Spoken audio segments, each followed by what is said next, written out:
আল্লাহ রাব্বুল আলামিন বলছেন, ইকরা বিসমি রাব্বিকাল্লাযী খালাক খালাকাল ইনসানা মিন আলাক ইকরা ওয়া রাব্বুকাল আকরাম আল্লাযী আল্লামা বিল কলম আল্লামাল ইনসানা মা লাম ইয়ালাম। আল্লাহ তাআলা বলছেন, আমার বান্দা তোমরা এই দুনিয়ার জমিনে গিয়ে একমাত্র আমার ইবাদত করবা, আমার গোলামি করবা। ও বান্দা, সেই জন্য ইবাদত কিভাবে করতে হয় সেটা তোমাকে জানতে হবে। জানার জন্য তোমাকে পড়তে হবে। আগে পড়বা, তারপরে জানবা, এরপরে মানবা। আমি আল্লাহ তাআলা তোমাদেরকে জানিয়ে দিলাম কি পড়বা। ইকরা বিসমি রাব্বিকাল্লাযী খালাক, পড়ো তোমার প্রভুর নামে যিনি তোমাকে সৃষ্টি করেছেন। খালাকাল ইনসানা মিন আলাক, যিনি তোমাকে আলাক এক ফোঁটা রক্তবিন্দু থেকে, নাপাক পানি থেকে তোমাকে আমাকে সৃষ্টি করেছেন। এরপর আল্লাহ রাব্বুল আলামিন বলছেন, ইকরা ওয়া রাব্বুকাল আকরাম, সম্মানিত তোমার রব তোমার প্রভুর নামে তুমি পড়া শুরু করে দাও। আল্লাযী আল্লামা বিল কলম, যিনি কলমের মাধ্যমে তোমাদেরকে শিক্ষা দিয়েছেন। এরপর আল্লাহ তাআলা বলছেন, বান্দাকে আমি কি শিক্ষা দিলাম? আল্লামাল ইনসানা মা লাম ইয়ালাম, মানুষ যা জানতো না, মানুষের জ্ঞানের বাইরে যা ছিল, আমি আল্লাহ রাব্বুল আলামিন মানুষকে তা শিখিয়ে দিলাম। সাজগুজ করেন শুধুমাত্র স্বামীর জন্য করবেন। আর আমার মা বোনেরা সাজগুজ করে পরের বেটার জন্যে, স্বামীর জন্য যত ফাড়াছিরা কাপড় আছে, দুর্গন্ধযুক্ত কাপড় আছে, এগুলা পরেই বসে থাকে। ঠিক কিনা বলেন? অথচ ইসলাম নিয়ম দিয়েছি কি, স্বামী ঘরেতে ঢুকার আগেই সুন্দর কাপড় চোপড় পরে সুন্দর করে নিজেকে সাজগুজ করে স্বামীর সামনে প্রেজেন্ট করবা, যাতে করে তোমার স্বামীর নজর বাইরের মেয়ের দিকে না যায়। আর এখন আমার মা বোনেরা বিয়ে শাদী থেকে এসে আধা ঘন্টাও শাড়ি এটা গায়ে রাখতে চায় না, বলে যে বাঁচবা যাবই, হ্যাঁ হাসারা হয়ে যাবো, ইক্কে যাবো, নষ্ট হয়ে যাবো।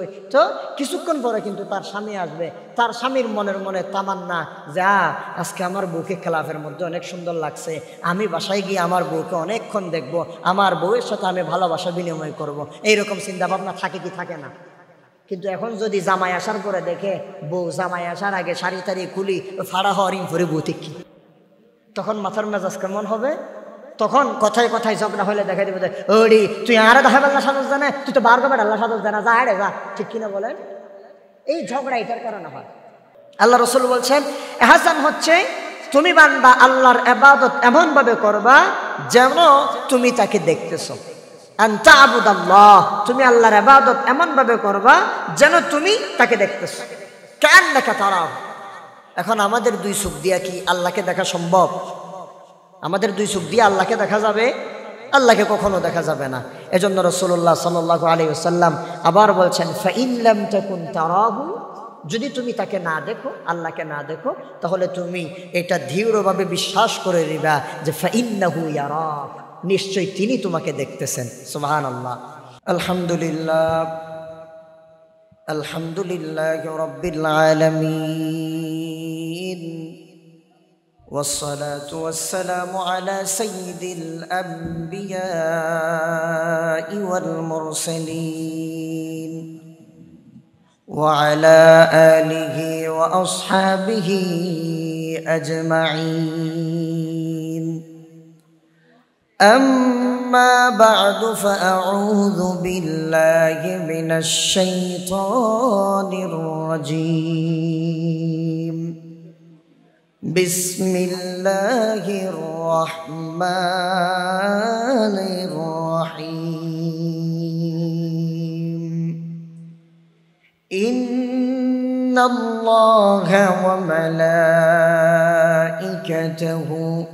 يصلون على النبي يا أيها الذين آمنوا صلوا عليه وسلموا تسليما.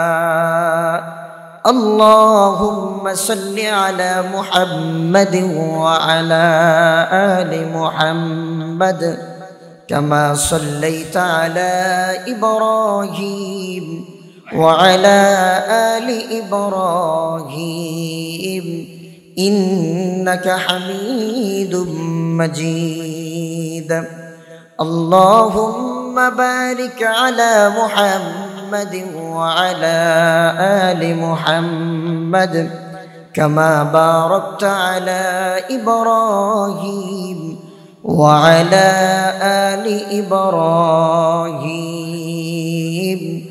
إنك حميد مجيد আমাদেরকে দয়া করে মেহেরবানি করে আজকের এই মাহফিলে উপস্থিত হওয়ার তৌফিক দান করেছেন সেজন্য সবাই শুকরিয়া আদায় করে পড়ছি আলহামদুলিল্লাহ। দরুদ এবং সালাম পেশ করছি রাহমাতুল আলামিন সৈয়দুল মুরসালিন খাতামুন নবিয়্যিন মুহাম্মদুর রাসূলুল্লাহ সাল্লাল্লাহু আলাইহি ওয়াসাল্লামের উপর, যাকে আল্লাহ সুবহানাহু ওয়া তাআলা এই পৃথিবীতে সর্বশেষ নবী এবং রাসূল হিসেবে প্রেরণ করেছেন।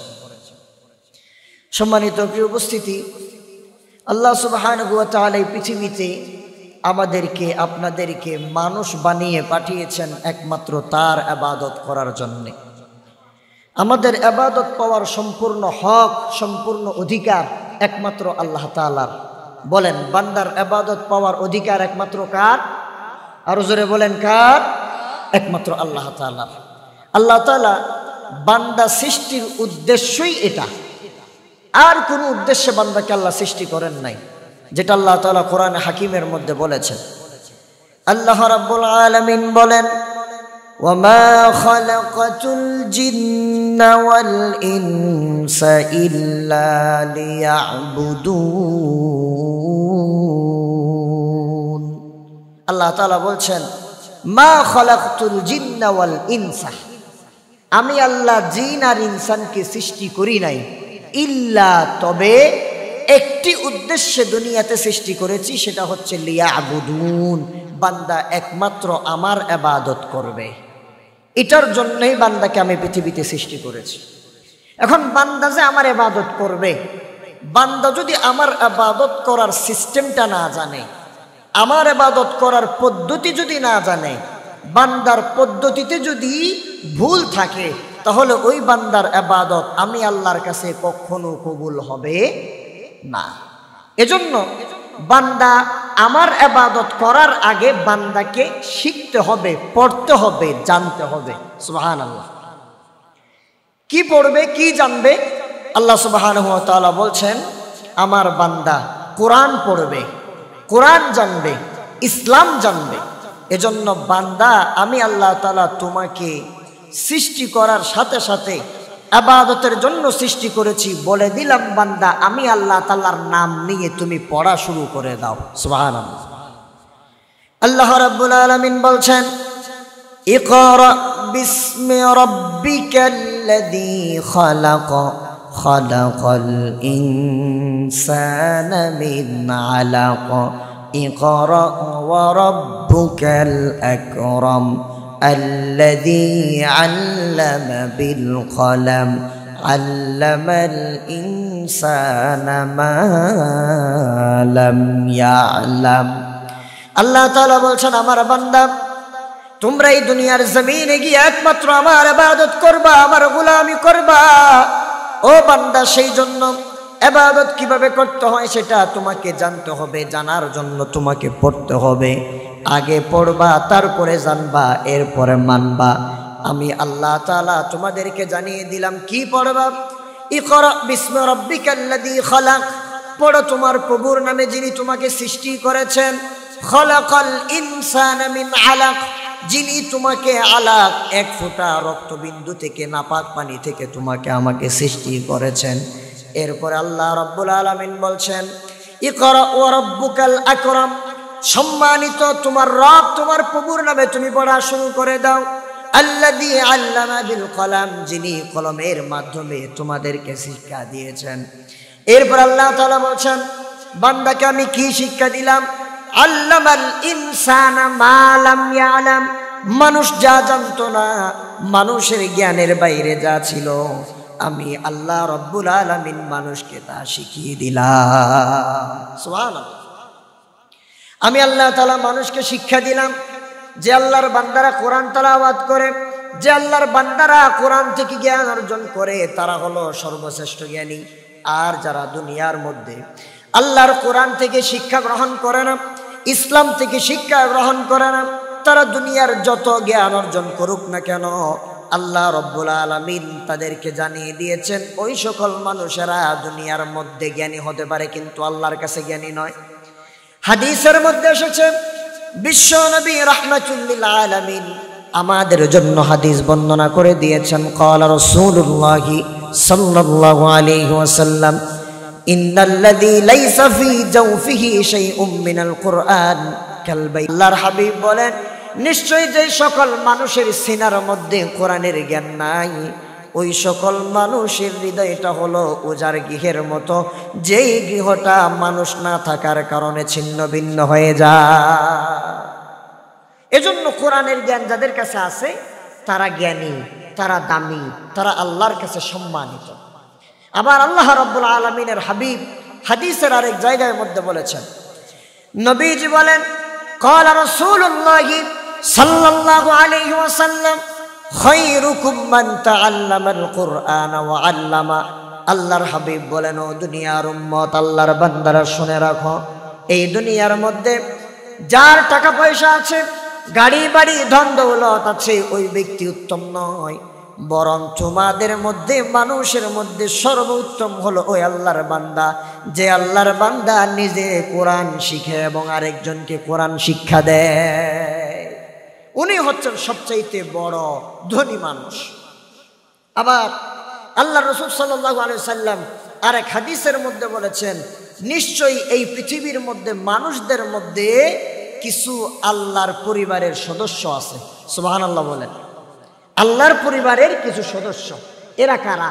রাসূলুল্লাহ সাল্লাল্লাহু আলাইহি সাল্লামকে প্রশ্ন করা হলো, রাসূল উত্তর দিচ্ছেন, ক্বালা রাসূলুল্লাহি সাল্লাল্লাহু আলাইহি ওয়াসাল্লাম, ইন্না লিল্লাহি আহলিনা মিনান নাস। মানুষের মধ্যে আল্লাহ তাআলার কিছু পরিবারের সদস্য আছে। আল্লাহর হাবিবকে জানানো হলো, জিজ্ঞেস করা হলো, ও আল্লাহর হাবিব, তারা কারা? নবীজি সাল্লাল্লাহু আলাইহি ওয়াসাল্লাম উত্তর দিলেন, নিশ্চয়ই তারা হলো এরা যারা কোরআন শিক্ষা করে। সুবহানাল্লাহ। হুম আহলুল্লাহি ওয়া খাসাতুহু। যারা কোরআন শিক্ষা করে, কোরআনের তেলাওয়াত করে, তারা হচ্ছে আল্লাহর পরিবারের সদস্যদের অন্তর্ভুক্ত। সুবহানাল্লাহ বলেন। এজন্য আমরা আল্লাহর কোরআনের পরিবারের, আল্লাহর সদস্য, পরিবারের সদস্য হতে চাই। আল্লাহ তাআলা আমাদের সকলকে আল্লাহর পরিবারের অন্তর্ভুক্ত করে নিন। সবাই বলে আল্লাহুম্মা আমিন। এখন আল্লাহর পরিবারের সদস্য হতে গেলে আমাদেরকে কোরআন তেলাওয়াত করতে হবে, কোরআনের সাথে আমাদেরকে সম্পর্ক রাখতে হবে, কোরআনের সাথে আমাদেরকে উঠা বসা করতে হবে। এই কোরআন কোথায় শিক্ষা দেওয়া হয়? দ্বীনের জ্ঞান কোথায় শিক্ষা দেওয়া হয়? একমাত্র মাদ্রাসার মধ্যে শিক্ষা দেওয়া হয়। কোরআনের জ্ঞান, দ্বীনের জ্ঞান মাদ্রাসা ছাড়া আর কোনো জায়গায় শিক্ষা দেওয়া হয় না। এজন্য মাদ্রাসার সাথে সম্পর্ক আমাদেরকে গভীর করতে হবে। কারণ মাদ্রাসায় যারা পড়ে, কোরআন যারা পড়ে, ইসলাম যারা পড়ে, তারা জ্ঞানী হয়। আর যারা ইসলাম সম্পর্কে জানে না, দুনিয়ার জ্ঞান, যারা জাগতিক জ্ঞান অর্জন করে, আল্লাহ তাআলা বলছেন তারা দুনিয়াতে জ্ঞানী হলেও আমি আল্লাহর কাছে জ্ঞানী নয়। এজন্য আল্লাহ সুবহানাহু ওয়া তাআলা বলছেন, হাল ইয়াস্তাউিল্লাযীনা ইয়া'লামুনা ওয়াল্লাযীনা লা ইয়া'লামুন।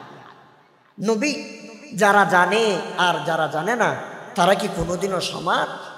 আল্লাহ তাআলা বলছেন না, কখনো সমান হতে পারে না।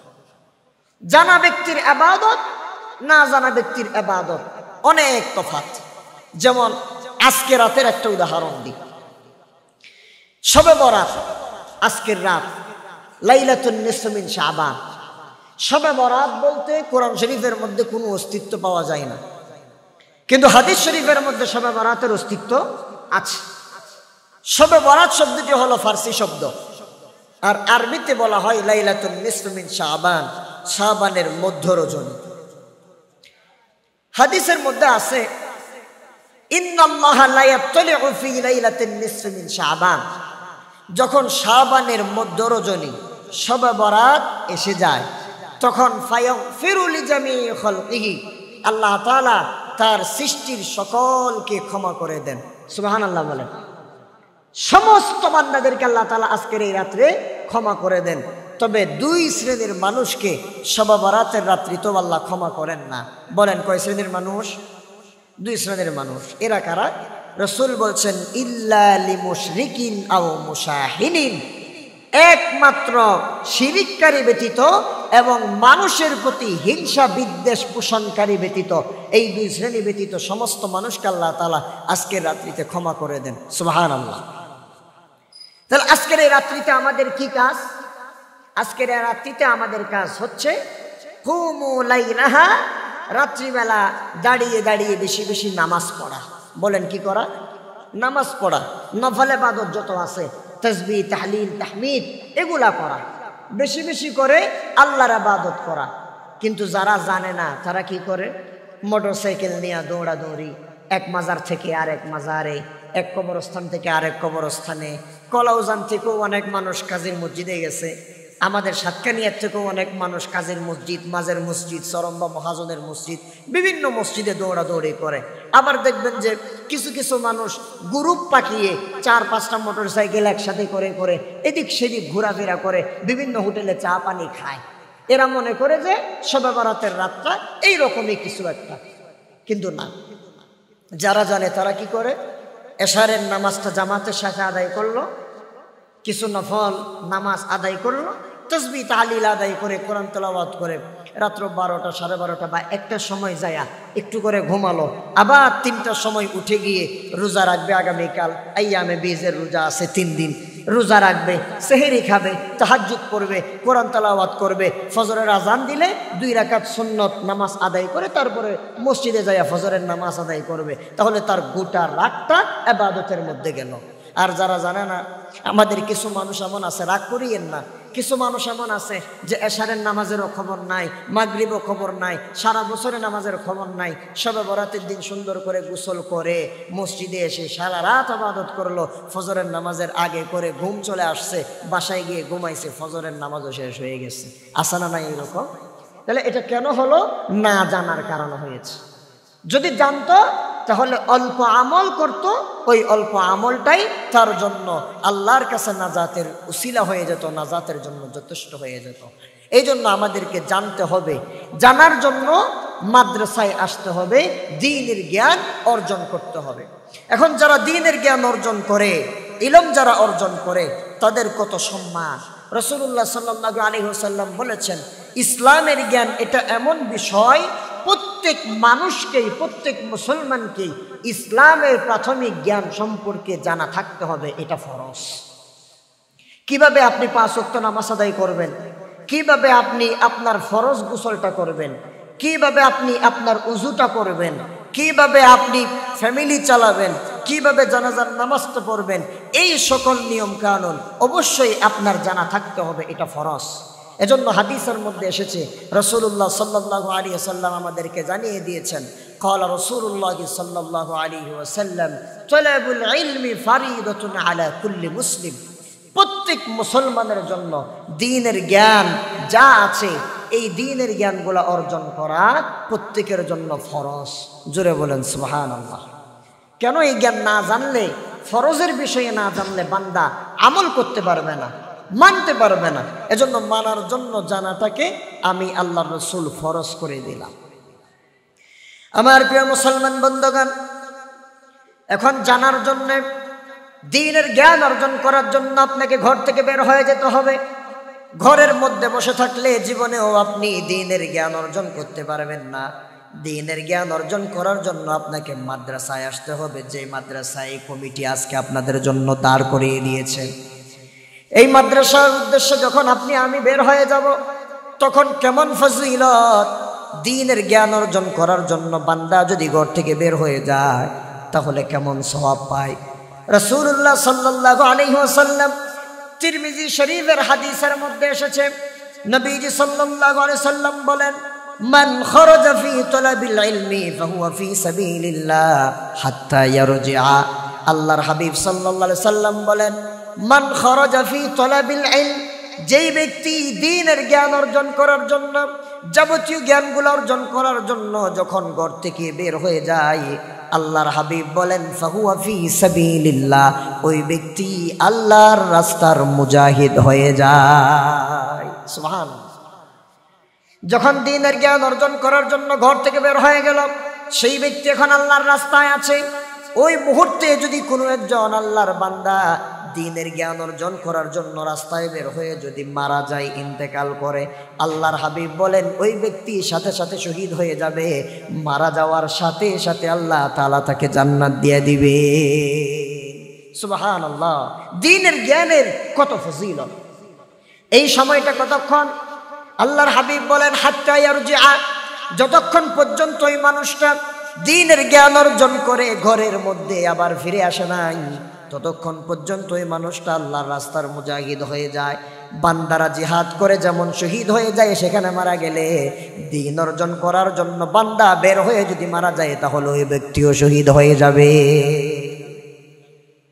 ছাত্রদের, দ্বীনের জ্ঞান অর্জনকারীদের কেমন মর্যাদা আল্লাহ রাসূল দিয়েছে। প্রিয় মুসলমান ভাইয়েরা আমার, দ্বীনের জ্ঞান যেই ব্যক্তি অর্জন করবে, সেই ব্যক্তি ইহকাল এবং পরকাল উভয় জগতের মধ্যেই সম্মানিত হয়ে যাবে। আল্লাহর রাসূল সাল্লাল্লাহু আলাইহি সাল্লাম বলেন, আল্লাহ তাআলা প্রত্যেক মানুষকে দ্বীনের জ্ঞানী বানান না, সবাইকে আলেম বানান না। আল্লাহ তাআলা তার সৃষ্টি জগতের মানুষদের থেকে বাছাই করে করে যে সকল মানুষগুলাকে আল্লাহ তাআলা পছন্দ করেন, যে সকল মানুষগুলাকে আল্লাহ সম্মানিত করতে চান, কল্যাণ দান করতে চান, ওই সকল মানুষগুলাকেই একমাত্র দ্বীনের জ্ঞান দান করে দেন। সুবহানাল্লাহ। এটা এমন ব্যক্তিগত সম্পদ নয় বা বাবার দেওয়া সম্পদ নেই যে আমার মন চেয়েছে আমি আলেম হয়ে যাব, আমার মন চেয়েছে আমি হাফেজ হয়ে যাব। বিষয়টা এমন নয়, বরং আল্লাহ যাকে চান তাকেই একমাত্র দ্বীনের জ্ঞান দান করেন। হাদিসের মধ্যে এসেছে, বুখারী এবং মুসলিম শরীফের বর্ণনা, হযরতে মুআবিয়া রাদিয়াল্লাহু তাআলা আনহু হাদিসটি বর্ণনা করেছেন। আন মুআবিয়া রাদিয়াল্লাহু তাআলা আনহু قال قال رسول الله صلى الله عليه وسلم من يريد الله به خيرا يفقهه في الدين। আল্লাহ তাআলা যার কল্যাণ চান দুনিয়া এবং আখিরাতে, আল্লাহ তাআলা যাকে কল্যাণ দিয়া ভরপুর করে দিতে চান, একমাত্র ওই ব্যক্তিকেই দ্বীনের ফকি বানিয়ে দেন। আমার এবিলিটি আছে, টাকা পয়সা আছে বলে আমি আলেম হব এমন না। আল্লাহর থেকে চাইতে হবে, আল্লাহর থেকে দয়া করতে হবে। আল্লাহ তাআলা যাকে চান, যাকে দয়া করেন, তাকে দ্বীনের জ্ঞানী বানান, দ্বীনের আলেম বানান। সম্মানিত প্রিয় মুসলমান বন্ধুগণ, দ্বীনের জ্ঞান যখন একজন ব্যক্তি অর্জন করবে, সেই ব্যক্তি আল্লাহর কাছে সম্মানিত হয়ে যাবে। দ্বীনের জ্ঞান অর্জন করার কারণে কিভাবে আমল করতে হবে সেটা নবীজির দেখানো পথ যখন সে অনুসরণ করবে, তখন সুন্দরভাবে আমল করতে হবে। আল্লাহর রাসূল সাল্লাল্লাহু আলাইহি ওয়াসাল্লাম হাদিসের মধ্যে জানিয়ে দিয়েছেন একজন আলেমের মর্যাদা কতটুকু। আল্লাহর হাবিব বলেন, ফাদলুল আলিমি আলাল আবিদি কাফাদলি আলা সাইরিল কাওয়াকিব। আল্লাহর হাবিব সাল্লাল্লাহু আলাইহি ওয়াসাল্লাম বলছেন, ফাদলুল আলিমি আলাল আবিদি, একজন আবেদের থেকে একজন আলেমের মর্যাদা এত বেশি, যেমনি ভাবে কাফাদলি আলা আদনাকুম, আমার সাহাবীদের, আদনা সাহাবীর মধ্যে আমার নবীর মর্যাদা যত বেশি, ঠিক তেমনি ভাবে একজন আবেদের থেকে একজন আলেমের মর্যাদা তত বেশি। সুবহানাল্লাহ। এত বেশি মর্যাদা দিয়েছেন আল্লাহ তাআলা আলেমদেরকে। সম্মানিত মুসলমান বন্ধুগণ, এই আলেম যখন দ্বীনের জ্ঞান অর্জনকারী ঘর থেকে বের হয়ে যায়, আল্লাহর রাস্তায় সেই ব্যক্তি থাকে, ওই ব্যক্তির জন্য আল্লাহর ফেরেশতারা দোয়া করতে থাকে, ওই ব্যক্তির জন্য গাছপালা তরুলতা পশু পাখি দোয়া করতে থাকে। এমনকি ওই ব্যক্তির জন্যে সমুদ্রে পানির নিচে যেই মাছগুলা আছে, ওই মাছগুলা পর্যন্ত মাদ্রাসার ছাত্রদের জন্য দোয়া করতে থাকে। সুবহানাল্লাহ।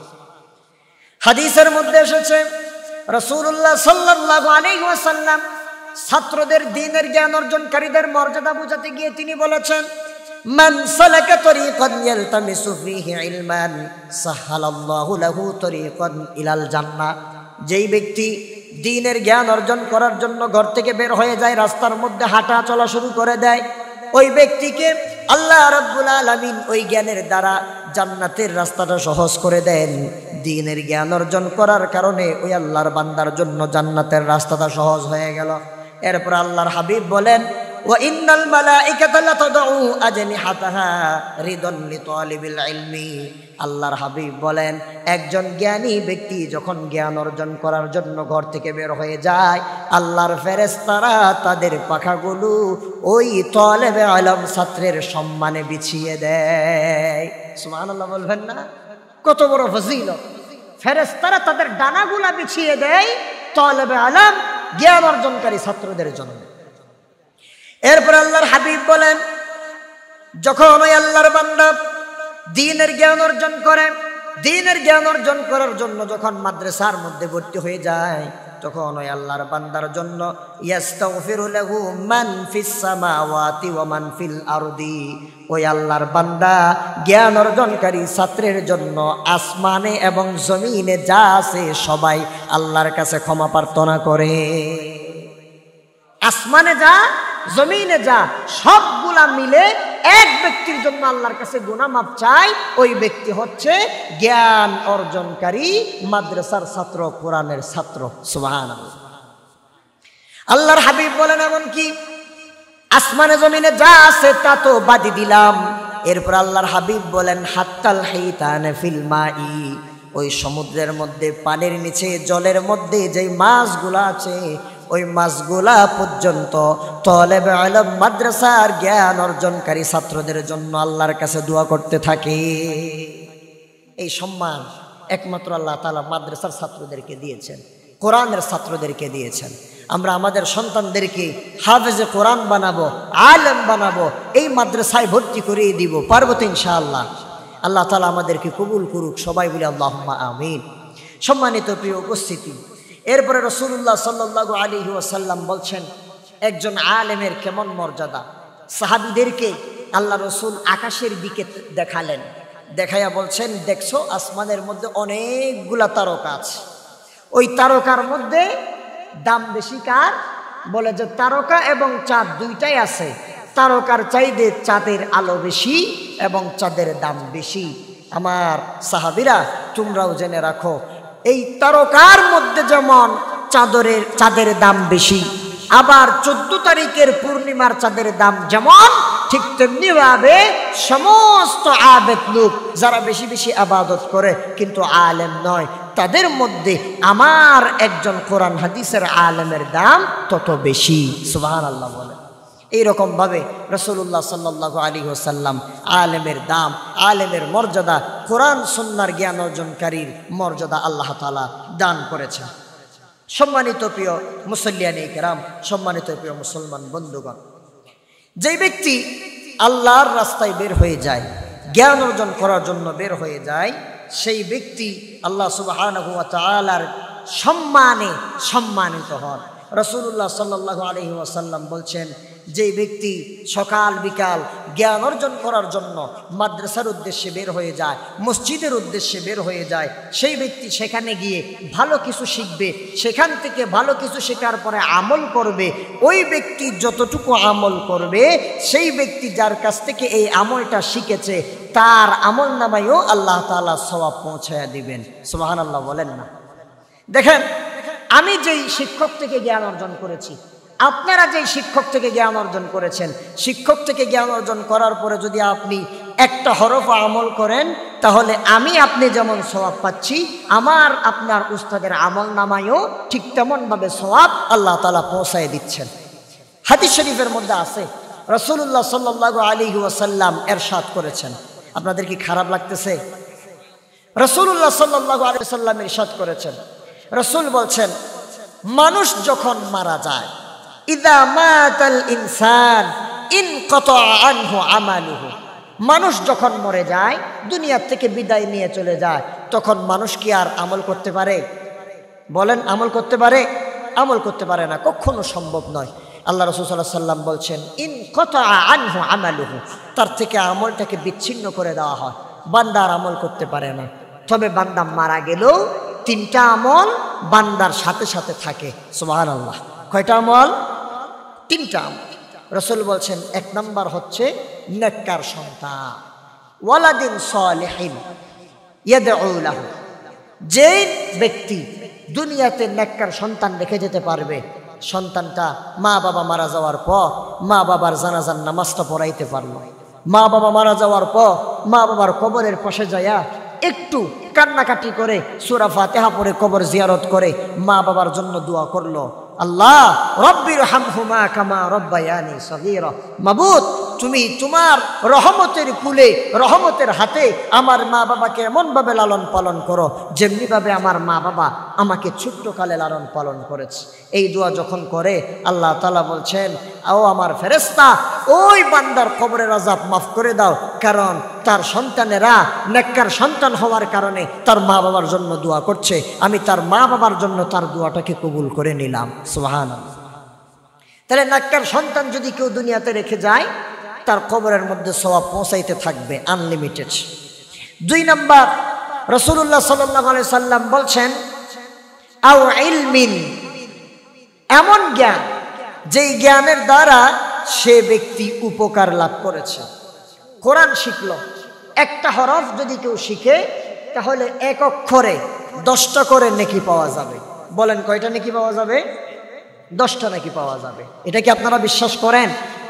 হাদিসের মধ্যে আছে, নবীজি সাল্লাল্লাহু আলাইহি ওয়াসাল্লাম বলেন, মান ক্বারা হারফাম মিন কিতাবিল্লাহ ফালাহু বিহি হাসানাতুন ওয়াল হাসানাতু বিআশরি আমসালিহা লা আকুলু আলিফ লাম মিম হারফুন বাল আলিফুন হারফুন ওয়া লামুন হারফুন ওয়া মিমুন হারফুন।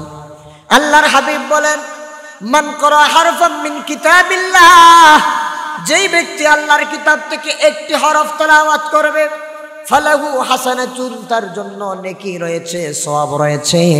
আল্লাহর হাবিব বলেন, ওই সওয়াবকে ওয়াল হাসানাতু বিআশরি আমসালিহা, এককে আল্লাহ তাআলা 10 গুণ বাড়িয়ে দিবেন।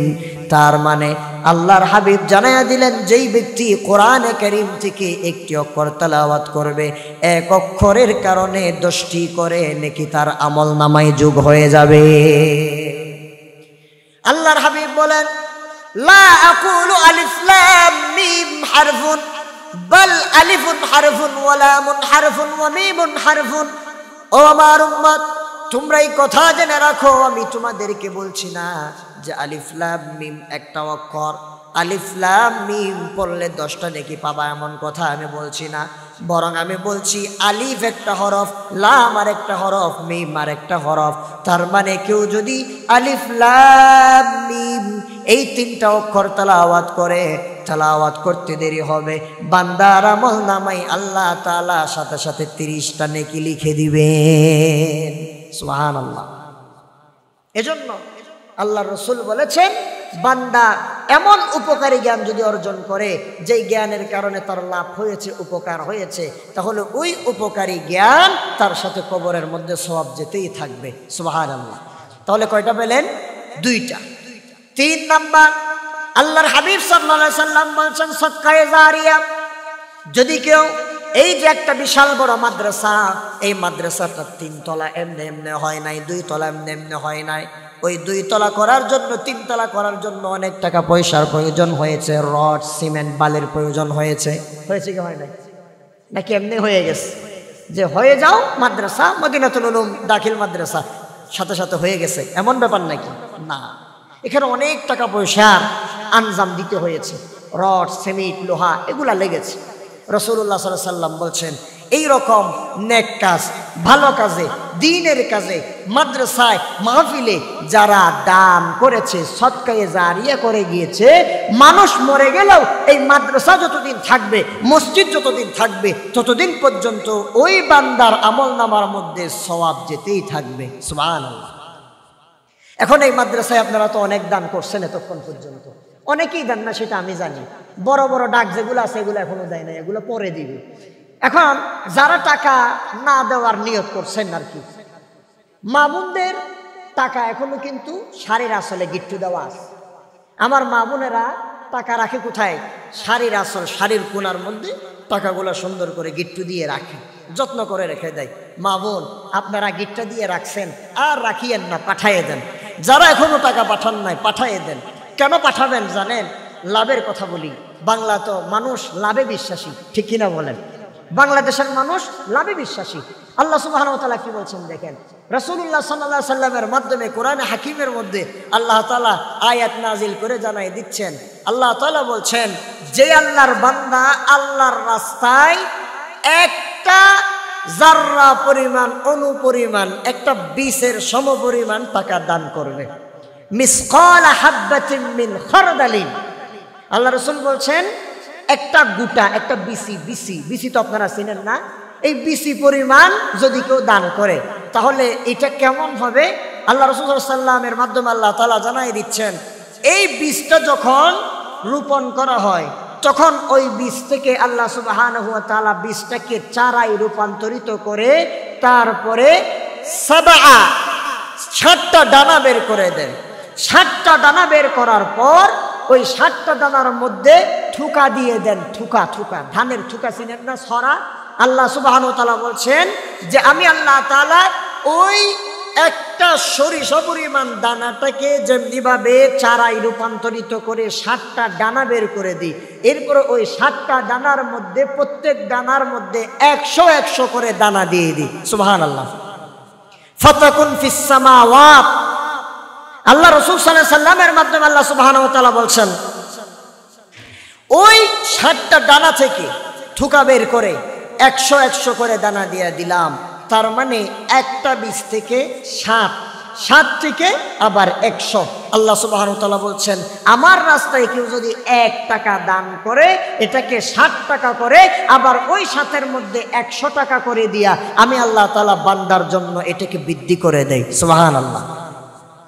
এজন্য 1 টাকায় যেখানে 700 পাবেন সেখানে দান না করে বসে থাকবেন কেন? আর আজকে শবে বরাতের রাত, আজকে দানের ফজিলত অনেক বেশি। আর একটা হাদিস শোনাই, হাদিসের মধ্যে আছে রাসূলুল্লাহ সাল্লাল্লাহু আলাইহি ওয়াসাল্লাম বলছেন, যেই ব্যক্তি মান তাসাদ্দাকা বিআদলি তামারাতিন, যেই ব্যক্তি একটা খেজুরের পরিমাণ দান করবে, সদকা করবে। কি পরিমাণ? খেজুর পরিমাণ। বলেন কি পরিমাণ? খেজুরের পরিমাণ। আবার দানটা কেমন হবে? রাসূলুল্লাহ সাল্লাল্লাহু আলাইহি ওয়াসাল্লাম বলছেন হালাল, পবিত্র। সে যে টাকা হালাল ভাবে ইনকাম করেছে, পবিত্রভাবে ইনকাম করেছে, অবৈধ পথের ইনকাম নয়, বৈধ পথের ইনকাম কেউ যদি আল্লাহর রাস্তায় খেজুরের সমপরিমাণও দান করে, কারণ আল্লাহ তাআলা পবিত্র বস্তু ছাড়া দান কবুল করেন না। রাসূল বলছেন দান করার সাথে সাথে আল্লাহ তাআলা তার দানকে আল্লাহ নিজের ডান হাতে কবুল করেন। সুবহানাল্লাহ বলেন। এই যে এখানে 1000টা টাকা দিয়েছেন, এই দানটা এখানে 1000, কিন্তু এই দানটা যিনি আল্লাহ তাআলা নিজের হাতে ডান হাতে কবুল করে নিয়েছেন। সুবহানাল্লাহ বলবেন না? তাহলে এটা দিল কাকে? ডাইরেক্ট আল্লাহকে। কত দিল? 1000 দিল। তাহলে এই 1000-এর মধ্যে যদি 1000টা দানা ধরি, ওই 1000টা দানার থেকে যদি এক করে 7 হয় তাহলে 7000। কত হাজার বলেন? আরো জোরে বলেন না, কত হাজার? দিছে কয় হাজার? 1000। কিন্তু আল্লাহ তাআলা বলছেন তো 7টা দানা, তাহলে 7000। এই 7000 থেকে আবার বলছেন আবার একটা দানার মধ্যে 100টা করে দিছি, তাহলে এখন কত হয় হিসাব করেন তো। 7000-এ যদি আবার 100 করে গুণ দেন কত হয়? 70000 হয়ে যায় না প্রায়? তাহলে 70000 আপনি দান করছেন কত? 1000। আর এটার আল্লাহ তাআলা আপনার জন্য দান কবুল করে বানাই দিলেন 70000। মারহাবা বলবেন না? তো কেন দিবেন না? কেন দিবেন না? আর যারা 70000 দিবে তাদের জন্য 70 লাখ হয়ে যাবে। সম্মানিত প্রিয় উপস্থিতি, মাশাআল্লাহ। এরপরে দেখেন আল্লাহ রাসূল বলছেন, পবিত্র বস্তু থেকে খেজুর পরিমাণ দান করার কারণে কোন হাতে আল্লাহ তাআলা কবুল করেছেন? ডান হাতে, আল্লাহর ডান হাতে। এরপর আল্লাহ সুবহানাহু ওয়া তাআলা কত সুন্দর কথা বলছেন দেখেন রাসূলের মাধ্যমে। রাসূল সাল্লাল্লাহু আলাইহি ওয়াসাল্লাম বলছেন, ওই দান থাকে আল্লাহ সুবহানাহু ওয়া তাআলা আস্তে আস্তে যে ব্যক্তি দান করেছে দানকারীর জন্য বড় করতে থাকেন। সুবহানাল্লাহ বলবেন না? বড় করতে থাকেন। কেমনি ভাবে বড় করতে থাকেন? আল্লাহ সুবহানাহু ওয়া তাআলা বলছেন, ও আমার বান্দা শোনো, যেমনি ভাবে তোমরা তোমাদের ঘোড়ার ছোট্ট বাচ্চাকে প্রসব করার পর থেকে আস্তে আস্তে বড় করো, আমিও তোমার ওই 1 টাকা খেজুর পরিমাণের দানটাকে তোমার জন্য আস্তে আস্তে বড় করতে থাকি। কেমন হয়ে যায়? হাদিসের শেষাংশে আল্লাহ রসুল বলছেন ওই ছোট্ট ডানটা বান্দার জন্য পাহাড় সমপরিমাণ সওয়াবে পরিণত হয়ে যায়। জোরে আওয়াজ দিয়ে বলেন সুবহানাল্লাহ। তাহলে এই সামান্য ডানটা হালাল দান হওয়ার কারণে আল্লাহ কবুল করে নিয়ে এটা আমার আপনার জন্য কি করে ফেলেছেন? বিশাল বড় একটা পাহাড় সমপরিমাণ করে ফেলেছেন একমাত্র বান্দার জন্য। তো আপনারা বেশি বেশি করে দান করবেন তো ইনশাআল্লাহ? করবেন তো ইনশাআল্লাহ? আল্লাহ তাআলা আমাদেরকে তৌফিক দান করুন বলি আমিন। আমি শুধু এই কথাটা আজকের জন্য বলছি না, শুধু আজকের জন্য বলছি না। আজকে বার্ষিক সভা বলে দান করবেন, অন্য সময় দান করবেন না, বিষয়টা যেন এমন না হয়। মাদ্রাসা তো ভাই ছাত্ররা পড়ে, অনেক সময় দেখা যায় যে চালের সংকট হয়ে যায়, চাল লাগে। অনেক সময় দেখা যায় যে বাজার লাগবে, আপনি বাজার পাঠাই দিলেন। অনেক সময় দেখা যায় যে ঈদের সময় এতিমখানা থাকলে কাপড় চোপড়ের প্রয়োজন হয়, আপনি নিজ থেকে কাপড় চোপড়ের ব্যবস্থা করে দিলেন। মাঝে মধ্যে দেখা যায় যে কোরআন শরীফের প্রয়োজন হয়। এখন তো কোরআন শরীফ, হাফেজি কোরআন শরীফ আগের গোলা নাই। আমরা যে সময় হাফেজ হচ্ছি তখন পড়ছিলাম এমদাদিয়ার কোরআন শরীফ, কিন্তু এখন হেফজখানায় এমদাদিয়ার কোরআন শরীফ পড়াই না। এখানে কি পড়ায় আমি তো জানি না, বেশিরভাগ জায়গায় এমদাদিয়ারটা পড়াই না।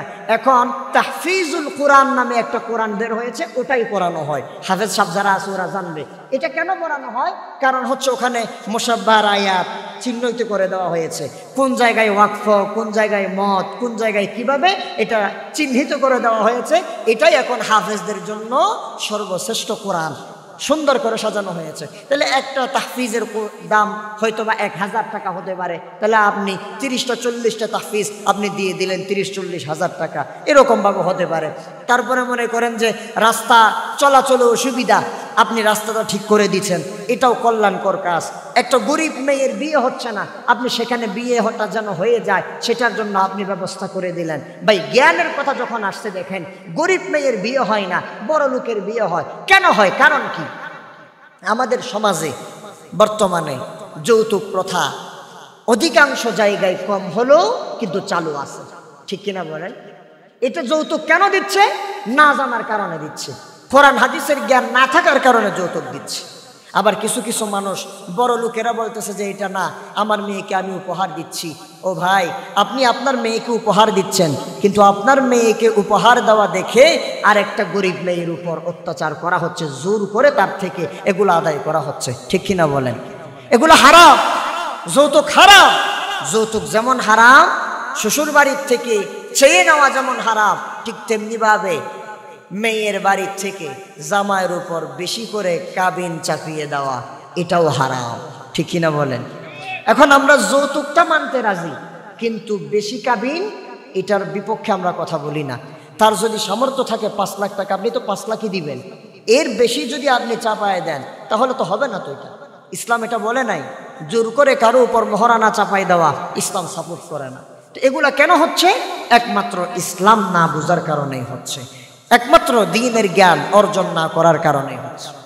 সম্মানিত প্রিয় উপস্থিতি, এজন্য বলছিলাম যেই ব্যক্তি দ্বীনের জ্ঞান অর্জন করবে সেই ব্যক্তি মারা গেল তার আমলনামার মধ্যে দ্বীনের জ্ঞান অর্জন করার কারণে সওয়াব যেতেই থাকবে।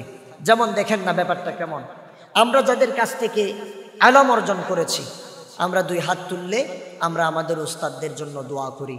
আমরা উস্তাদদের জন্য দোয়া করে বলি, আল্লাহ আল্লাহুম্মা গফির লানা ওয়া লিওয়ালিদাইনা ওয়া লিউস্তাদিনা ওয়া লিশাইখিনা ওয়া লিমুরশিদিনা ওয়া লিআসবাবিনা ওয়া লিজামিইল মুমিনিনা ওয়াল মুমিনাত ওয়াল মুসলিমিনা ওয়াল মুসলিমাত আল আহইয়াই মিনহুম ওয়াল আমওয়াত। দোয়া আমরা এরকম করি। আমরা বললাম, আল্লাহ আমাদেরকেও ক্ষমা করেন, আমাদের মা বাবাকেও ক্ষমা করেন। আল্লাহ আমাদের উস্তাদরা অনেক কষ্ট করে আমাদেরকে তারা জ্ঞান অর্জন করিয়েছেন, তাদের জ্ঞানগুলো আমাদেরকে বিতরণ করেছেন। আল্লাহ আমাদের উস্তাদরা আমাদের থেকে আজকে চলে গেছে, দুনিয়াতে নাই। আল্লাহ আমাদের উস্তাদগুলারও আপনি মাফ করে দেন, এদের কবরকে জান্নাতের বাগান বানায়া দেন। এই দোয়া আমরা করি কি করি না? কিন্তু আমি হলফ করে বলতে পারি এই দোয়া শুধু মাদ্রাসায় যারা পড়ে তারা, আর কিছু ইল্লা মাশাআল্লাহ জেনারেল লাইনে যারা দ্বীন বুঝে তারা তাদের স্যারদের জন্য দোয়া করে। বাকি বেশিরভাগ স্কুল কলেজ ইউনিভার্সিটির ছাত্ররা তাদের শিক্ষকের জন্য দোয়া করবে তো অনেক দূরের কথা, শিক্ষকের জানাজায় উপস্থিত হয় না, বরঞ্চ শিক্ষকের গায়ে হাত তুলে, ঠিক কিনা বলেন? তারা শিক্ষকের গায়ে হাত তুলে কেন? ওই দ্বীনের জ্ঞানের ছোঁয়া তাদের মাঝে নাই। দ্বীনের জ্ঞান এমনি অর্জন হয় না। দেখবেন একজন মাদ্রাসার ছাত্রের দিকে তাকাবেন, আর একজন স্কুল কলেজ ইউনিভার্সিটির ছাত্রের দিকে তাকাবেন। মাদ্রাসার ছাত্ররা শিক্ষকদের সামনে গেলে একদম নমনীয় হয়ে যায়। আমি আমার উদাহরণ দিই। আমি এখন বর্তমানে যে প্রতিষ্ঠানে চাকরি করি, শিক্ষকতা করি, ওই প্রতিষ্ঠানেই আমি দাখিল পরীক্ষা দিছি, ওখানেই এখন আমি চাকরি করতেছি। এরপরও আমি দীর্ঘদিন পর্যন্ত ওখানে চেয়ারে বসি নাই, পিছনে যায় দাঁড়ায় থাকতাম, ইতিমের মতো দাঁড়ায় থাকতাম, না হয়তো একটা পেছনের রুম আছে, কেরানির রুম যেটা আছে, ওখানে যায় বসে থাকতাম। ওখান থেকে হুজুরেরা নিজেরা টেনে নিয়ে এসে আমাকে চেয়ারে বসাই দিচ্ছে। বলছে এখন তুমি আর হুজুর চিন্তা করে লাভ নাই, এখন আমরা আর তোমার হুজুর না, এখন সহকর্মী হয়ে গেছি। কতক্ষণ দাঁড়ায় থাকবা? সকাল 10টা থেকে জোহর পর্যন্ত এতক্ষণ কি দাঁড়ায় থাকা যায়? বসা, আমরা অনুমতি দিচ্ছি।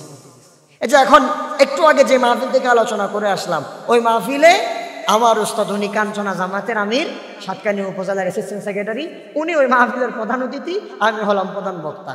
এখন হুজুর তো বসে আছেন, আমি আলোচনা শুরু করতেছি না। হুজুর আমাকে বলতেছে যে আমি কাজ আছে, তুমি আলোচনা শুরু করে দাও। এটা একটা সম্মান, একটা শ্রদ্ধা, এটা তার কাছ থেকে আশা করা যায় না।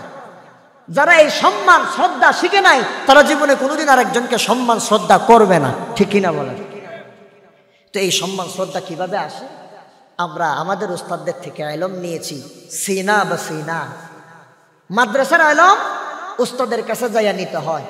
ইলম অর্জনেরও কিছু আদব আছে, আদব। এই আদব যদি রক্ষা করা না হয় তাহলে ইলম আসবে না। কেমন আদব? হাদিসের মধ্যে একটা বড় হাদিস আছে কিতাবের মধ্যে, ওই হাদিসের নাম হচ্ছে হাদিসে জিবরিল। হাদিসের নাম কি বলেন? হাদিসে জিবরিল। এখানে আল্লাহ রাসূল সাল্লাল্লাহু আলাইহি ওয়াসাল্লাম জিবরিলের মাধ্যমে আমাদের মধ্যে কি শিক্ষা দিচ্ছেন দেখেন। আল্লাহ তাআলা রাসূলুল্লাহ সাল্লাল্লাহু আলাইহি ওয়াসাল্লামের কাছে একদিন জিবরিল আসলেন। জিবরিল রাসূলের কাছে এমনভাবে আসলেন, তার চুলগুলা কুকড়ানো, উস্কো শুষ্ক, যেন অনেক দূর সফর করে এসেছেন। গায়ের মধ্যে ধুলাবালি লাগানো অবস্থায় আছে। দীর্ঘ অনেকক্ষণ সফর করলে যেমন হয়ে যায়, কাজ করলে যেমন হয়ে যায়, ঠিক রাসূলুল্লাহ সাল্লাল্লাহু আলাইহি ওয়াসাল্লামের কাছে জিবরিল এসেছেন ওই রকমভাবে। হাদিসের মধ্যে আছে, তিনি আসার পরে ফাসনাদা রুকবাতাইহি ইলা রুকবাতাইহি, দুনো হাঁটু মিলিয়ে রাসূল সাল্লাল্লাহু আলাইহি ওয়াসাল্লাম, আমরা নামাজের মধ্যে যেই রকম বসি, জিবরিল আলাইহিস সালাতু ওয়াস সালাম রাসূলের হাঁটু মুবারকের সাথে হাঁটুগুলা মিলিয়ে দিয়ে সুন্দরভাবে রাসূলের সামনে বসলেন। সুবহানাল্লাহ বলেন। সামনাসামনি বসলেন। কেন সামনাসামনি বসলেন জানেন?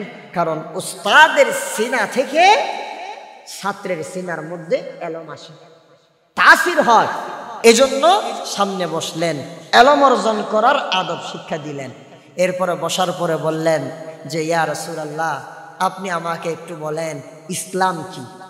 তখন রাসূলুল্লাহ সাল্লাল্লাহু আলাইহি ওয়াসাল্লাম বলছেন, আমাকে যে প্রশ্ন করছে, প্রশ্ন যার কাছে করা হয়েছে তার থেকে প্রশ্নকারী ভালো জানে। তখন তিনি বললেন ইসলাম হচ্ছে এই এই এই এই এই। তারপরে বললেন ইহসান কি? বলে আবার বললেন যাকে প্রশ্ন করা হয়েছে তার থেকে যিনি প্রশ্ন করেছেন তিনি ভালো জানেন। তারপরও রাসূল উত্তর দিলেন ইহসান হচ্ছে যে আনতা আবুদাল্লাহ কাআন্নাকা তারাহু ফাইন লাম তাকুন তারাহু ফাইন্নাহু ইয়ারাক। সুবহানাল্লাহ বলেন। আল্লাহ রাসূল বলছেন ইহসান হচ্ছে তুমি বান্দা আল্লাহর ইবাদত এমনভাবে করবা যেন তুমি তাকে দেখতেছো। আনতা আবুদাল্লাহ, তুমি আল্লাহর ইবাদত এমনভাবে করবা যেন তুমি তাকে দেখতেছো। কাআন্নাকা তারাহু। এখন আমাদের দুই চোখ দিয়া কি আল্লাহকে দেখা সম্ভব? আমাদের দুই চোখ দিয়ে আল্লাহকে দেখা যাবে? আল্লাহকে কখনো দেখা যাবে না। এজন্য রাসূলুল্লাহ সাল্লাল্লাহু আলাইহি ওয়াসাল্লাম আবার বলছেন ফাইন লাম তাকুন তারাহু, যদি তুমি তাকে না দেখো, আল্লাহকে না দেখো, তাহলে তুমি এটা দৃঢ়ভাবে বিশ্বাস করে নিবা যে ফাইন্নাহু ইয়ারাক, নিশ্চয়ই তিনি তোমাকে দেখতেছেন। সুবহানাল্লাহ। তাহলে আমার অন্তরের মধ্যে যদি এটা থাকে, আমি যেখানে যাচ্ছি না কেন আমার আল্লাহ আমাকে দেখতেছেন, আমি যা খাচ্ছি না কেন আমার আল্লাহ আমাকে দেখতেছেন, আমি যা চুরি করছি না কেন আমার আল্লাহ আমাকে দেখতেছেন, আমি যা ওজনে কম দিচ্ছি না কেন আমার আল্লাহ আমাকে দেখতেছেন, আমি কার সাথে কথা বলছি আমার আল্লাহ আমাকে দেখতেছেন, আমি কোথায় যাচ্ছি আমার আল্লাহ আমাকে দেখতেছেন, আমি আমার মোবাইলে কি দেখতেছি আমার আল্লাহ আমাকে দেখতেছেন। বলেন যদি এইরকম একটা চিন্তা ভাবনা কোনো আল্লাহর বান্দার অন্তরের মধ্যে আসে যে আল্লাহ সব সময় আমার সাথে আছেন, আল্লাহ সব সময় আমাকে দেখতেছেন, ওই রকম যদি চিন্তা ভাবনা আমার অন্তরে আসে, তাহলে ওই বান্দার দ্বারা কখনো কি কোনো পাপ করা সম্ভব? কখনো সম্ভব নয়। এটা হলো ইহসান। সম্মানিত প্রিয় উপস্থিতি, আল্লাহ রাসূলকে আল্লাহ তাআলা ইসলাম শিক্ষা দিলেন, ইহসান শিক্ষা দিলেন। এই হাদিসে জিবরিলের মধ্যে এলম অর্জন কিভাবে করছে সেটাও শিক্ষা দিলেন, যে উস্তাদের সামনে নমনীয়ভাবে বসতে হবে। এখন আপনি উস্তাদের সামনে যাইয়া চুল টুল বড় করে, হাতের মধ্যে ব্রেসলেট টেসলেট পইরা, হ্যাঁ, শিকল ঘুরাইয়া নেতা পরিচয় দিয়া আপনি উস্তাদের কাছ থেকে এলম নিবেন, আর উস্তাদ আপনাকে একটা ধমক দিলে, পরীক্ষার হলের মধ্যে আপনাকে বাধা দিলে আপনি স্যারের উপর হাত তুলবেন, উস্তাদের উপর হাত তুলবেন, আর আপনি অনার্স মাস্টার্স পাস করে বড় বড় আল্লামা হয়ে যাবেন, এটা কখনো সম্ভব নয়। উস্তাদের সাথে যারাই বেয়াদবি করেছে তারা ধ্বংস হয়েছে। কথা ঠিক কিনা বলেন? আদবওয়ালা ছাত্র যদি এলম মেধা কম থাকে তাহলে অবশ্যই সে আস্তে আস্তে আস্তে আস্তে হুজুরদের দুয়ার কারণে, আল্লাহর রহমতে, বিভিন্ন বান্দাদের দুয়ার কারণে সে পার পেয়ে যায়। আর ছাত্রের মেধা থাকলেও সে যদি বেয়াদব হয়, উশৃঙ্খল হয়, উস্তাদের কথা না শুনে, তাহলে সে আস্তে আস্তে আস্তে আস্তে ধ্বংস হয়ে যায়। এরকম অনেক ছাত্র আমরা দেখেছি। পড়ালেখার মধ্যে 1 নাম্বার ছিল ছাত্র অবস্থা, কিন্তু উস্তাদের সাথে বেয়াদবি করার কারণে, উস্তাদের সাথে বেয়াদবি করা মানে আল্লাহর কোরআনের সাথে বেয়াদবি করা, উস্তাদের সাথে বেয়াদবি করা মানে মাদ্রাসার সাথে বেয়াদবি করা, উস্তাদের সাথে বেয়াদবি করা মানে রসুলের সাথে বেয়াদবি করা, রসুলের হাদিসের সাথে বেয়াদবি করা। তো ওই রকম জাহেল মূর্খকে তো আল্লাহ তাআলা কখনো এলম দিবেন না। এজন্য প্রিয় সম্মানিত তলেবে আলম যারা আছেন, যাদের ভাই, যাদের সন্তান, যাদের মেয়ে এই মাদ্রাসায় পড়াশোনা করে, আপনার সন্তানকে নসিহত করবেন যেন উস্তাদের সাথে বেয়াদবি না করে। যাই হয়ে যাক, উস্তাদের সাথে যেন বেয়াদবি না করে। উস্তাদ যদি একদিন বদদুয়া দিয়ে দেয়, সাথে সাথে কাম সারা।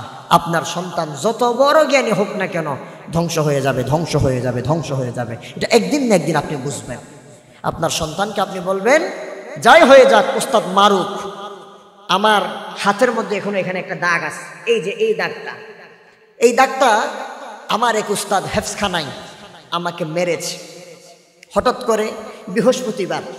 এখন কি নিয়ম আছে তো জানি না, আমাদের সময় নিয়ম থাকতো বৃহস্পতিবারে সবকের পাহারা দেওয়ার পর পেছনের পাহারা আমরা ইয়াদ করতাম কিভাবে, একজন আরেকজনকে সবিনা শোনাতাম যে গোটা সপ্তাহ যা পড়ছি আজকে বৃহস্পতিবারে জোহরের নামাজের পর থেকে আসরের নামাজ পর্যন্ত এগুলা শোনাতে হবে।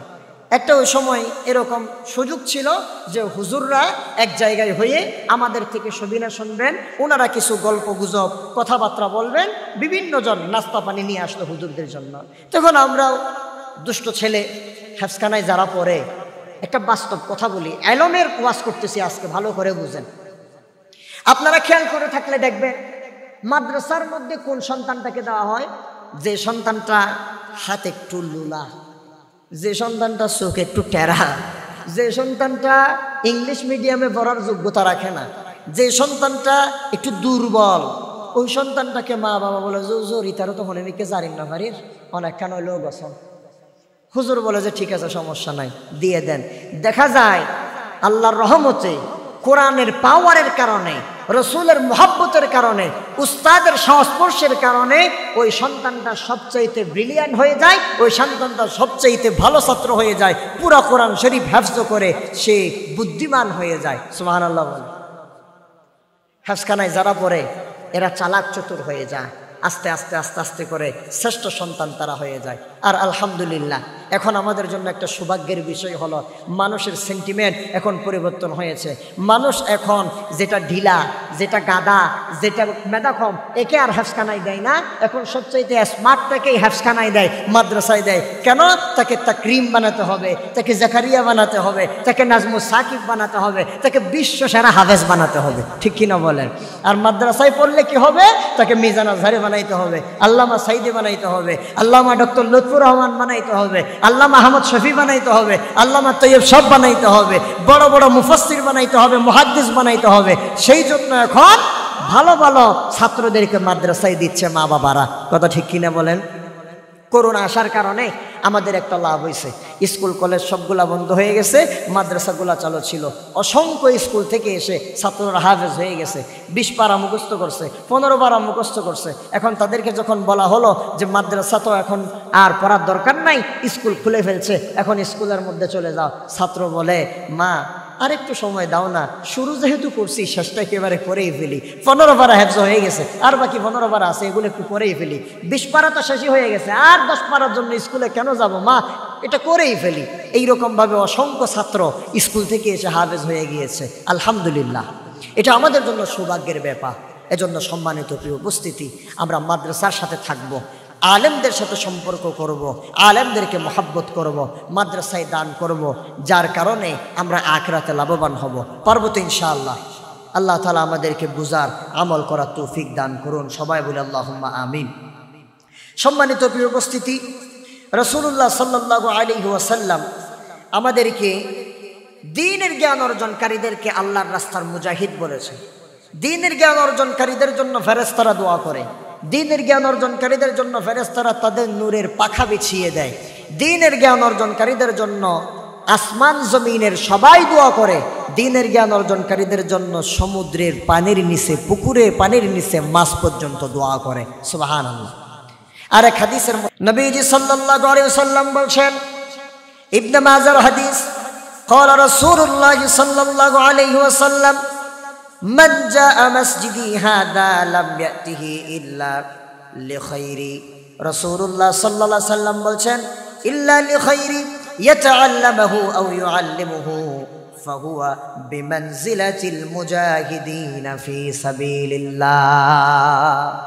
আল্লাহর হাবিব বলেন, মান জাআ মসজিদি হাযা লাম ইয়াতিহি ইল্লা লিখাইরি ইয়াতাআল্লামুহু আও ইউআল্লিমুহু। যে ব্যক্তি এই দুনিয়ার জমিনে আমার মসজিদের মধ্যে আগমন করেছে, আমার মসজিদে আসার পরে মসজিদে নববীতে বসে বসে দ্বীনের জ্ঞান অর্জন করেছে অথবা দ্বীনের জ্ঞান শিক্ষা দিয়েছে, ওই ব্যক্তি, আল্লাহর হাবিব বলেছেন, ওই ব্যক্তির মর্যাদা হলো এমন, ফাহুয়া বিমানজিলাতিহি বিমানজিলাতিল মুজাহিদিনা ফি সাবিলিল্লাহ। ওই ব্যক্তির মর্যাদা হলো আল্লাহর রাস্তায় জিহাদকারীর সমান। সুবহানাল্লাহ। আল্লাহর রাস্তায় জিহাদ করে মুজাহিদ যেই সওয়াব পাচ্ছে, দ্বীনের জ্ঞান অর্জন করার জন্য মাদ্রাসায় গিয়েও ওই আল্লাহর বান্দা সেই সমপরিমাণ সওয়াব পাচ্ছে। এজন্য আমরা আমাদের সন্তানদেরকে মাদ্রাসায় ভর্তি করিয়ে দিব দ্বীনের জ্ঞান অর্জন করানোর জন্য। সম্মানিত প্রিয় উপস্থিতি, আল্লাহ সুবহানাহু ওয়া তাআলা এই পৃথিবীতে মানুষদেরকে মর্যাদার আসনে বসিয়েছেন একমাত্র জ্ঞানের কারণে। বলেন কিসের কারণে? জ্ঞানের কারণে। আল্লাহ রাব্বুল আলামিন বলছেন, ইয়ারফাইল্লাহুল্লাযীনা আমানু মিনকুম ওয়াল্লাযীনা উতুল ইলমা দারাজাত। আল্লাহ তাআলা বলেন, ইয়ারফাইল্লাহুল্লাযীনা আমানু মিনকুম, তোমাদের মধ্য থেকে যারা ঈমান এনেছে তাদেরকে আমি আল্লাহ সম্মানিত করেছি, মর্যাদাবান করেছি। আল্লাহ তাদের মর্যাদা বাড়িয়ে দিয়েছেন ঈমানদার হওয়ার কারণে। এরপর আল্লাহ রাব্বুল আলামিন বলছেন, 2 নম্বরে ওই সকল মানুষদের মর্যাদা আমি আল্লাহ তাআলা বাড়িয়ে দিয়েছি যেই সকল মানুষেরা দ্বীনের জ্ঞান অর্জন করেছে। দ্বীনের জ্ঞান অর্জন করার কারণে আল্লাহ তাআলার কাছে বান্দা সম্মানিত হয়, মর্যাদাবান হয়। এজন্য বেশি বেশি করে দ্বীনের জ্ঞান অর্জন করে আলেম হতে হবে। এখন যারা আলেম হয়, আলেম হওয়ার পরে তারা আল্লাহকে এমনভাবে ভয় করে যেমনভাবে দুনিয়ার আর কোনো মানুষ আল্লাহকে ভয় করে না। আল্লাহ সুবহানাহু ওয়া তাআলা বলছেন, আমার বান্দা আমাকে চেনার জন্যে কোরআন পড়েছে, আমাকে চেনার জন্যে বান্দা দ্বীনের জ্ঞান অর্জন করার জন্য অনেক দূর দূরান্তে সফর করেছে। বান্দা আস্তে আস্তে আস্তে আস্তে করে কোরআনের জ্ঞান অর্জন করেছে। আমি আল্লাহ তাআলা তার সেনার ভেতরে কোরআনটাকে ঢুকিয়ে দিয়েছি, ইসলামের আলো, ইসলামের নূর তার অন্তরের মধ্যে ঢুকিয়ে দিয়েছি। তাকে আমি আল্লাহ তাআলা আলেম বানিয়েছি, ফকিহ বানিয়েছি। আমি আল্লাহ তাআলা তাকে সম্মানিত করেছি, মর্যাদাবান করেছি জ্ঞানের কারণে। এরপরে আমার বান্দা যখন পরিপূর্ণ আলেম হয়ে যায়, তখন আমার বান্দা সবচাইতে বেশি আমি আল্লাহকে ভয় করে। সুবহানাল্লাহ বলে। কেন ভয় করে? কারণ সে জানে আল্লাহ এটা হারাম করেছেন, এটার শাস্তি এটা, এটা না করলে এমন গুনাহ, ওটা না করলে এমন গুনাহ, এটা করলে আল্লাহর কাছে যাওয়া যাবে, এমনভাবে ইবাদত করলে আল্লাহ কবুল করবেন, এই রকমভাবে ইবাদত করলে আল্লাহ কবুল করবেন না। এটা বান্দা জেনেছে একমাত্র আলেম হওয়ার কারণে। সুবহানাল্লাহ বলবেন না? তখন বান্দা আল্লাহকে বেশি ভয় করে। আল্লাহ সুবহানাহু ওয়া তাআলা বলছেন, এই পৃথিবীতে আমি আল্লাহকে যারা সবচেয়ে বেশি ভয় করে তারা হচ্ছে আমার আলেমেরা। আল্লাহ তাআলা বলেন, ইন্নামা ইয়াখশাল্লাহা মিন ইবাদিহিল উলামা, নিশ্চয়ই আমার বান্দাদের মধ্যে সবচেয়ে বেশি যারা আল্লাহকে ভয় করে তারা হচ্ছে কারা? উলামা, আলেমরা সবচেয়ে বেশি ভয় করে। এজন্য দেখেন না, মসজিদের মধ্যে যখন আমরা 5 ওয়াক্ত নামাজ পড়ি, নামাজ পড়াইতে দিই কারে? আলেমকে। ইমাম সাহেবরা কি আলেম, হাফেজ? কেন? কারণ হচ্ছে যাতে করে আমাদের নামাজটা শুদ্ধ হয়। আমরা কি বলি? আরবিতে নিয়ত অনেক মানুষ পড়া শুরু করে দেয়। ইমাম সাহেব আল্লাহু আকবার বলে নিয়ত বেঁধে ফেলছে। এমন সময় কিছু মানুষকে দেখি আমি মাঝে মধ্যে, ওনারা পড়েন নাওয়াইতু আন উসাল্লি আলিল্লাহি তাআলা আরবা রাকাতাই সালাত, এরকমভাবে পড়তেই থাকে, শুদ্ধ করে পড়তে পারে না। কিছুক্ষণ মাঝখানে যাইয়া আবার থামে, আবার শুরু থেকে শুরু করে, ওদিক থেকে ইমাম সাহেব রুকুতে চলে যায়। আছে না এরকম কিছু মানুষ? শুনে রাখেন, নামাজের মধ্যে নিয়ত পড়াটা ফরজ নয়, নিয়ত করাটা ফরজ। নিয়ত করা ফরজ, নিয়ত পড়া ফরজ নয়। যেমনি উদাহরণ হিসেবে আমি বলি, একজন আপনার বন্ধু, আপনি নামাজি, আপনার বন্ধুকে আপনি টেনে মসজিদে নিয়ে যাচ্ছেন, কিন্তু আপনার বন্ধুর পাক্কা নিয়ত সে আজকে জোহরের নামাজ পড়বে না, পাক্কা নিয়ত। সেজন্য সে কি করে? দাঁড়ায় দাঁড়ায় প্রস্রাব করে, পানি খরচও ভালো মতো করে না, প্রস্রাব 2-1 ফোঁটা পায়জামার মধ্যে লেগে থাকে। এখন একটা কমন ডায়লগ দিয়ে দেয়, বন্ধু আমার প্যান্ট খারাপ। তারপরেও আপনি বলছেন যে দূর এগুলো তোর সালাকি, আসলে প্যান্ট কিছু খারাপ না, টেনে আপনি আপনার বন্ধুরে মসজিদের মধ্যে নিয়ে গেছেন। এখন বলেন, এই আল্লাহর বান্দা যে নামাজ পড়তেছে আল্লাহর ভয়ে না আপনার ভয়ে? আপনি টেনে নিয়ে গেছেন, বন্ধু টেনে নিয়ে গেছে, এই জন্য নামাজ পড়তেছে। তো এখন ও যদি সারা দিন নাওয়াইতু আন উসাল্লি আলিল্লাহ পড়ে, কোনো কাজ হবে?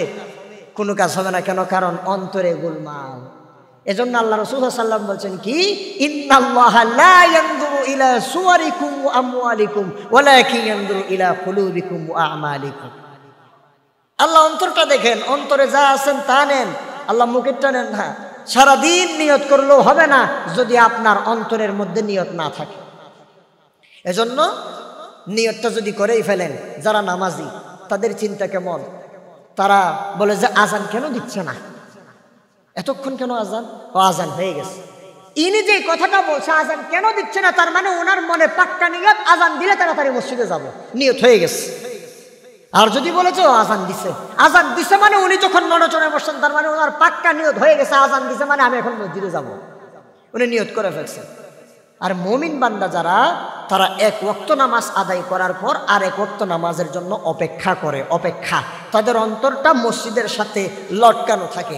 হাদিসের মধ্যে আছে, রাসূলুল্লাহ সাল্লাল্লাহু আলাইহি ওয়াসাল্লাম বলেছেন, কাল কিয়ামতের ময়দানে 7 শ্রেণীর মানুষকে আল্লাহ তাআলা তার আরশের ছায়ার নিচে ছায়া দিবেন। তার মধ্যে এক প্রকার হচ্ছে ওয়ারাজুলুন কলবুহু মুআল্লাকুন ফিল মাসাজিদ, যে মানুষটার অন্তর মসজিদের সাথে লটকানো থাকবে। ওই যে বলছিলাম না, আজান কেন দিচ্ছে না, আসরের আজান হলে মাগরিবের নামাজের জন্য চিন্তা, মাগরিবের নামাজ পড়লে এশারের নামাজের জন্য চিন্তা, এশারের নামাজ পড়লে ফজরের নামাজের জন্য চিন্তা, সে প্রস্তুতি নিয়ে বসে থাকে। ওই বান্দাকে আল্লাহ তাআলা আরশের ছায়ার নিচে ছায়া দিয়ে দিবেন। সুবহানাল্লাহ। তাহলে বুঝাতে চাচ্ছিলাম, আলেমকে আমি নিযুক্ত করলাম, তাহলে আলেম নিয়ত করে ফেললো যে আমি এই সমস্ত মুসল্লিদেরকে সাথে নিয়ে নামাজ পড়তেছি। কিন্তু আপনারা কি নিয়ত করতেছেন?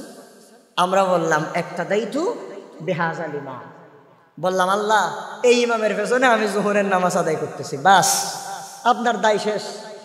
এই ইমামের পেছনে আমি জোহরের নামাজ পড়তেছি, আপনার দায়িত্ব শেষ, আপনার আর কোনো বেজাল নাই, আপনার নামাজ হয়ে গেছে, আপনাকে আর আল্লাহর কাছে জবাব দিতে হবে না।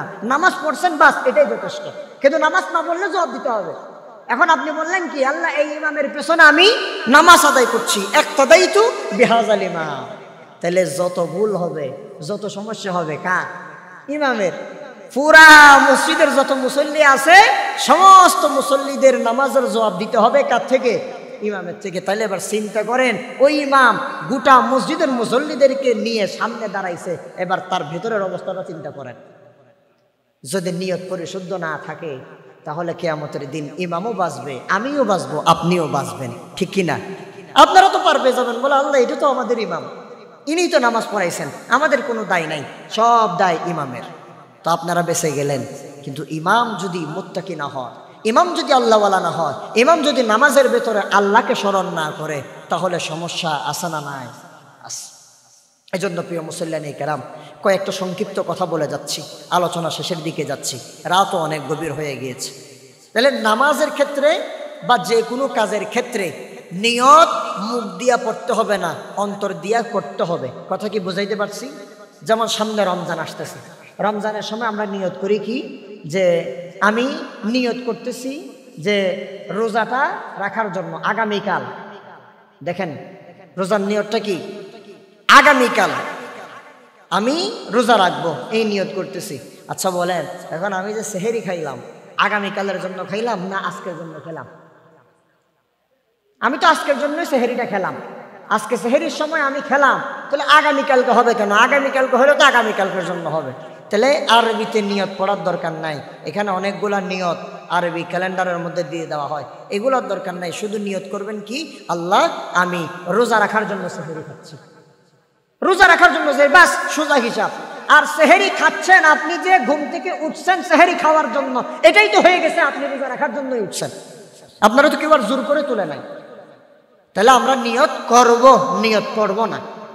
এরপরে উজু, আমাদের নামাজের জন্য দুইটা পবিত্রতা অর্জন করতে হয়। বলেন কয়টা? দুইটা। একটা হচ্ছে যদি গোসল ফরজ না হয় তাহলে উজু করলেই হয়ে যাবে, আর যদি গোসল ফরজ হয় তাহলে উজু করলে হবে না, গোসলও করতে হবে। আল্লাহ তাআলা বলছেন আলম, এগুলো শুধু মাদ্রাসায় শিক্ষা দেওয়া হয়, আর কোথাও শিক্ষা দেওয়া হয় না। আল্লাহ তাআলা বলছেন ওয়া ইযা কুমতুম ইলাস সালাত ফাগসিলু উজুহাকুম ওয়া আইদিয়াকুম ইলাল মারাফিক। মারাফিক, এটাকে মারাফিক বলে, কোনই। ওয়া আইদিয়াকুম ইলাল মারাফিক ওয়ামসাহু বিরুউসিকুম, তোমাদের মাথা মাসে করো। ও আরজুলাকুম ইলাল কাবাইন, সবাই নিজে নিজের পায়ের মধ্যে হাত দিলে দেখবেন একটা এরকম ভাবে গিরার মতো আছে, গিরা আছে না, গিরা, এটা পায়ের থেকে একটু সামান্য উঁচা, এজন্য এটা কাবাইন বলা হয়। দুই পায়ে দুইটা আছে, এজন্য আল্লাহ তাআলা বলছেন যে তোমরা যখন ইদা কুমতুম ইলাস সালাত, যখন তোমরা নামাজের জন্য দাঁড়াবা, তার মানে নামাজ পড়ার জন্য নিয়ত করবা, ইচ্ছা করবা, তখন তোমাদেরকে কি করতে হবে? উযু না থাকলে ফাগসিলু উজুহাকুম, উজুর ফরজ চারটা। উজুর ফরজ কয়টা? চারটা। এই চারটার মধ্যে থেকে একটাও যদি অসম্পূর্ণ থাকে তাহলে উজু হবে না, উজু না হলে নামাজ হবে না, আর নামাজ না হলে সওয়াবও পাওয়া যাবে না। একটা গলত মানে সব গলত। আল্লাহ তাআলা বলছেন ফাগসিলু উজুহাকুম, তোমরা তোমাদের চেহারা ধৌত করো। এখন চেহারা কতটুকু ধৌত করবেন? বেয়াদবি মাফ করবেন বাজি, রাগ করিয়েন না। অনেক মুসল্লিরে দেখি তাড়াহুড়া করতে গিয়ে পানিটা এমন ভাবে নিয়ে শুধু এই মুখের এই সামান্য এতটুকুতে এরা দেয়, বাকিগুলোর খবর নাই।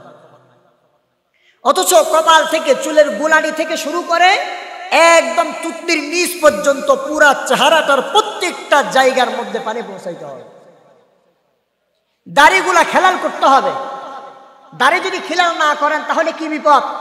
যাদের দাড়ি আছে, আমি পানি নিয়ে মুখের মধ্যে দিয়ে দিলাম, এরকম ভাবে দাড়ির উপর দিয়েও নিয়ে আসলাম, কিন্তু দাড়ির ভিতরে যে এখানে এই দাড়ি এখানে গুড়ানি আছে, এখানে তো পানি পৌঁছাইছে কিনা সন্দেহ আমার। এজন্য কি করতে হবে? দাড়িগুলার এভাবে নিয়ে তারপরে এমন ভাবে করে দিতে হবে যাতে করে প্রত্যেক গুড়ায় গুড়ায় পানি পৌঁছে যায়। এরপরে আল্লাহ সুবহানাহু ওয়া তাআলা বলছেন ওয়া আইদিয়াকুম ইলাল মারাফিক, কোনই পর্যন্ত ধুতে হবে। অনেক মানুষ এতটুকু ধুয়ে চলে আসে, আবার কারো এতটুকু পর্যন্ত ধুয়ে চলে আসে, এজন্য কোনই পর্যন্ত ধুতে হবে। কোন মানে এই গিরা এই এতটুকু পানি অবশ্যই আসতে হবে, নাহলে উযু হবে না। তারপরে ওয়ামসাহু বিরুউসিকুম, মাথা মাসে করতে হবে। তারপরে কি করতে হবে? ওয়া আরজুলাকুম ইলাল কাবাইন, কোনই সহ অবশ্যই সুন্দর করে পাগুলাকে ধুতে হবে। এটা ধুতে হবে অবশ্যই। এই চারটা যদি না হয় তাহলে আমাদের উযু হবে না, উযু না হলে গোসল হবে না। এবার আসেন ফরজ গোসলের ক্ষেত্রে। গোসলের ফরজ তিনটা, এটা আমরা জানি, কিন্তু ফরজ গোসলের ক্ষেত্রে অবস্থা এমন হয়, আল্লাহ তাআলা পরবর্তীতে বলেছেন ওয়া ইন কুনতুম জুনুবান ফাত্তাহহারু, যদি তোমরা অপবিত্র হয়ে যাও, গোসল যদি ফরজ হয় তাহলে তোমরা তাড়াতাড়ি করে গোসল করো। এখন গোসলের ফরজ তিনটা, এই তিনটা ফরজ যদি আপনি আদায় না করেন তাহলে আপনি সারা দিন গোসল করতে করতে পুকুরের একবার ওই ফাঁস আর একবার এই ফাঁস ডুব দিতে পারবেন, কিন্তু আপনার ফরজ গোসল আদায় হয় নাই। অনেক মানুষকে দেখবেন ফরজের নিয়ম না মেনে পুকুরে নেমে সুন্দর করে গোসল করার নিয়ম কি, ফরজ গোসলের নিয়ম কি, আলম শিক্ষা। আগে গোসল করে নামে লজ্জাস্থানটা সুন্দর করে ধুয়ে ফেলতে হবে, যেখানে ময়লা লেগেছে সেটা সুন্দর করে ধুয়ে ফেলতে হবে, তারপরে সুন্দর করে উজু করতে হবে। উজু করলে সেখানে আপনার ফরজ আদায় হয়ে যাবে। উজু করার পর সুন্দর করে নাকে পানি দিয়ে উজু করে এরপরে আপনি সমস্ত শরীর ধৌত করবেন, একটা ডুব দিবেন। ডুব দিলে তারপরে আপনার সমস্ত শরীর ধৌত হয়ে যাবে। এখন এখানেও একটা সমস্যা আছে।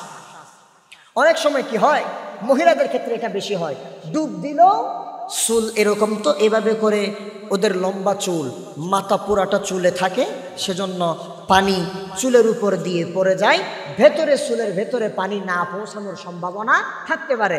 এজন্য ইসলাম বলে, রসুল শিখিয়ে দিয়েছেন মহিলাদেরকেও চুলগুলা এভাবে করে ধরে এভাবে করে নাড়াচাড়া করে পানি পৌঁছাইতে হবে, আর পুরুষদেরকেও নাড়াচাড়া করে মাথার মধ্যে পানি পৌঁছাই দিতে হবে, যাতে করে মাথার তালুর সামান্য পরিমাণ, জর্রা পরিমাণ অংশও শুকনা না থাকে।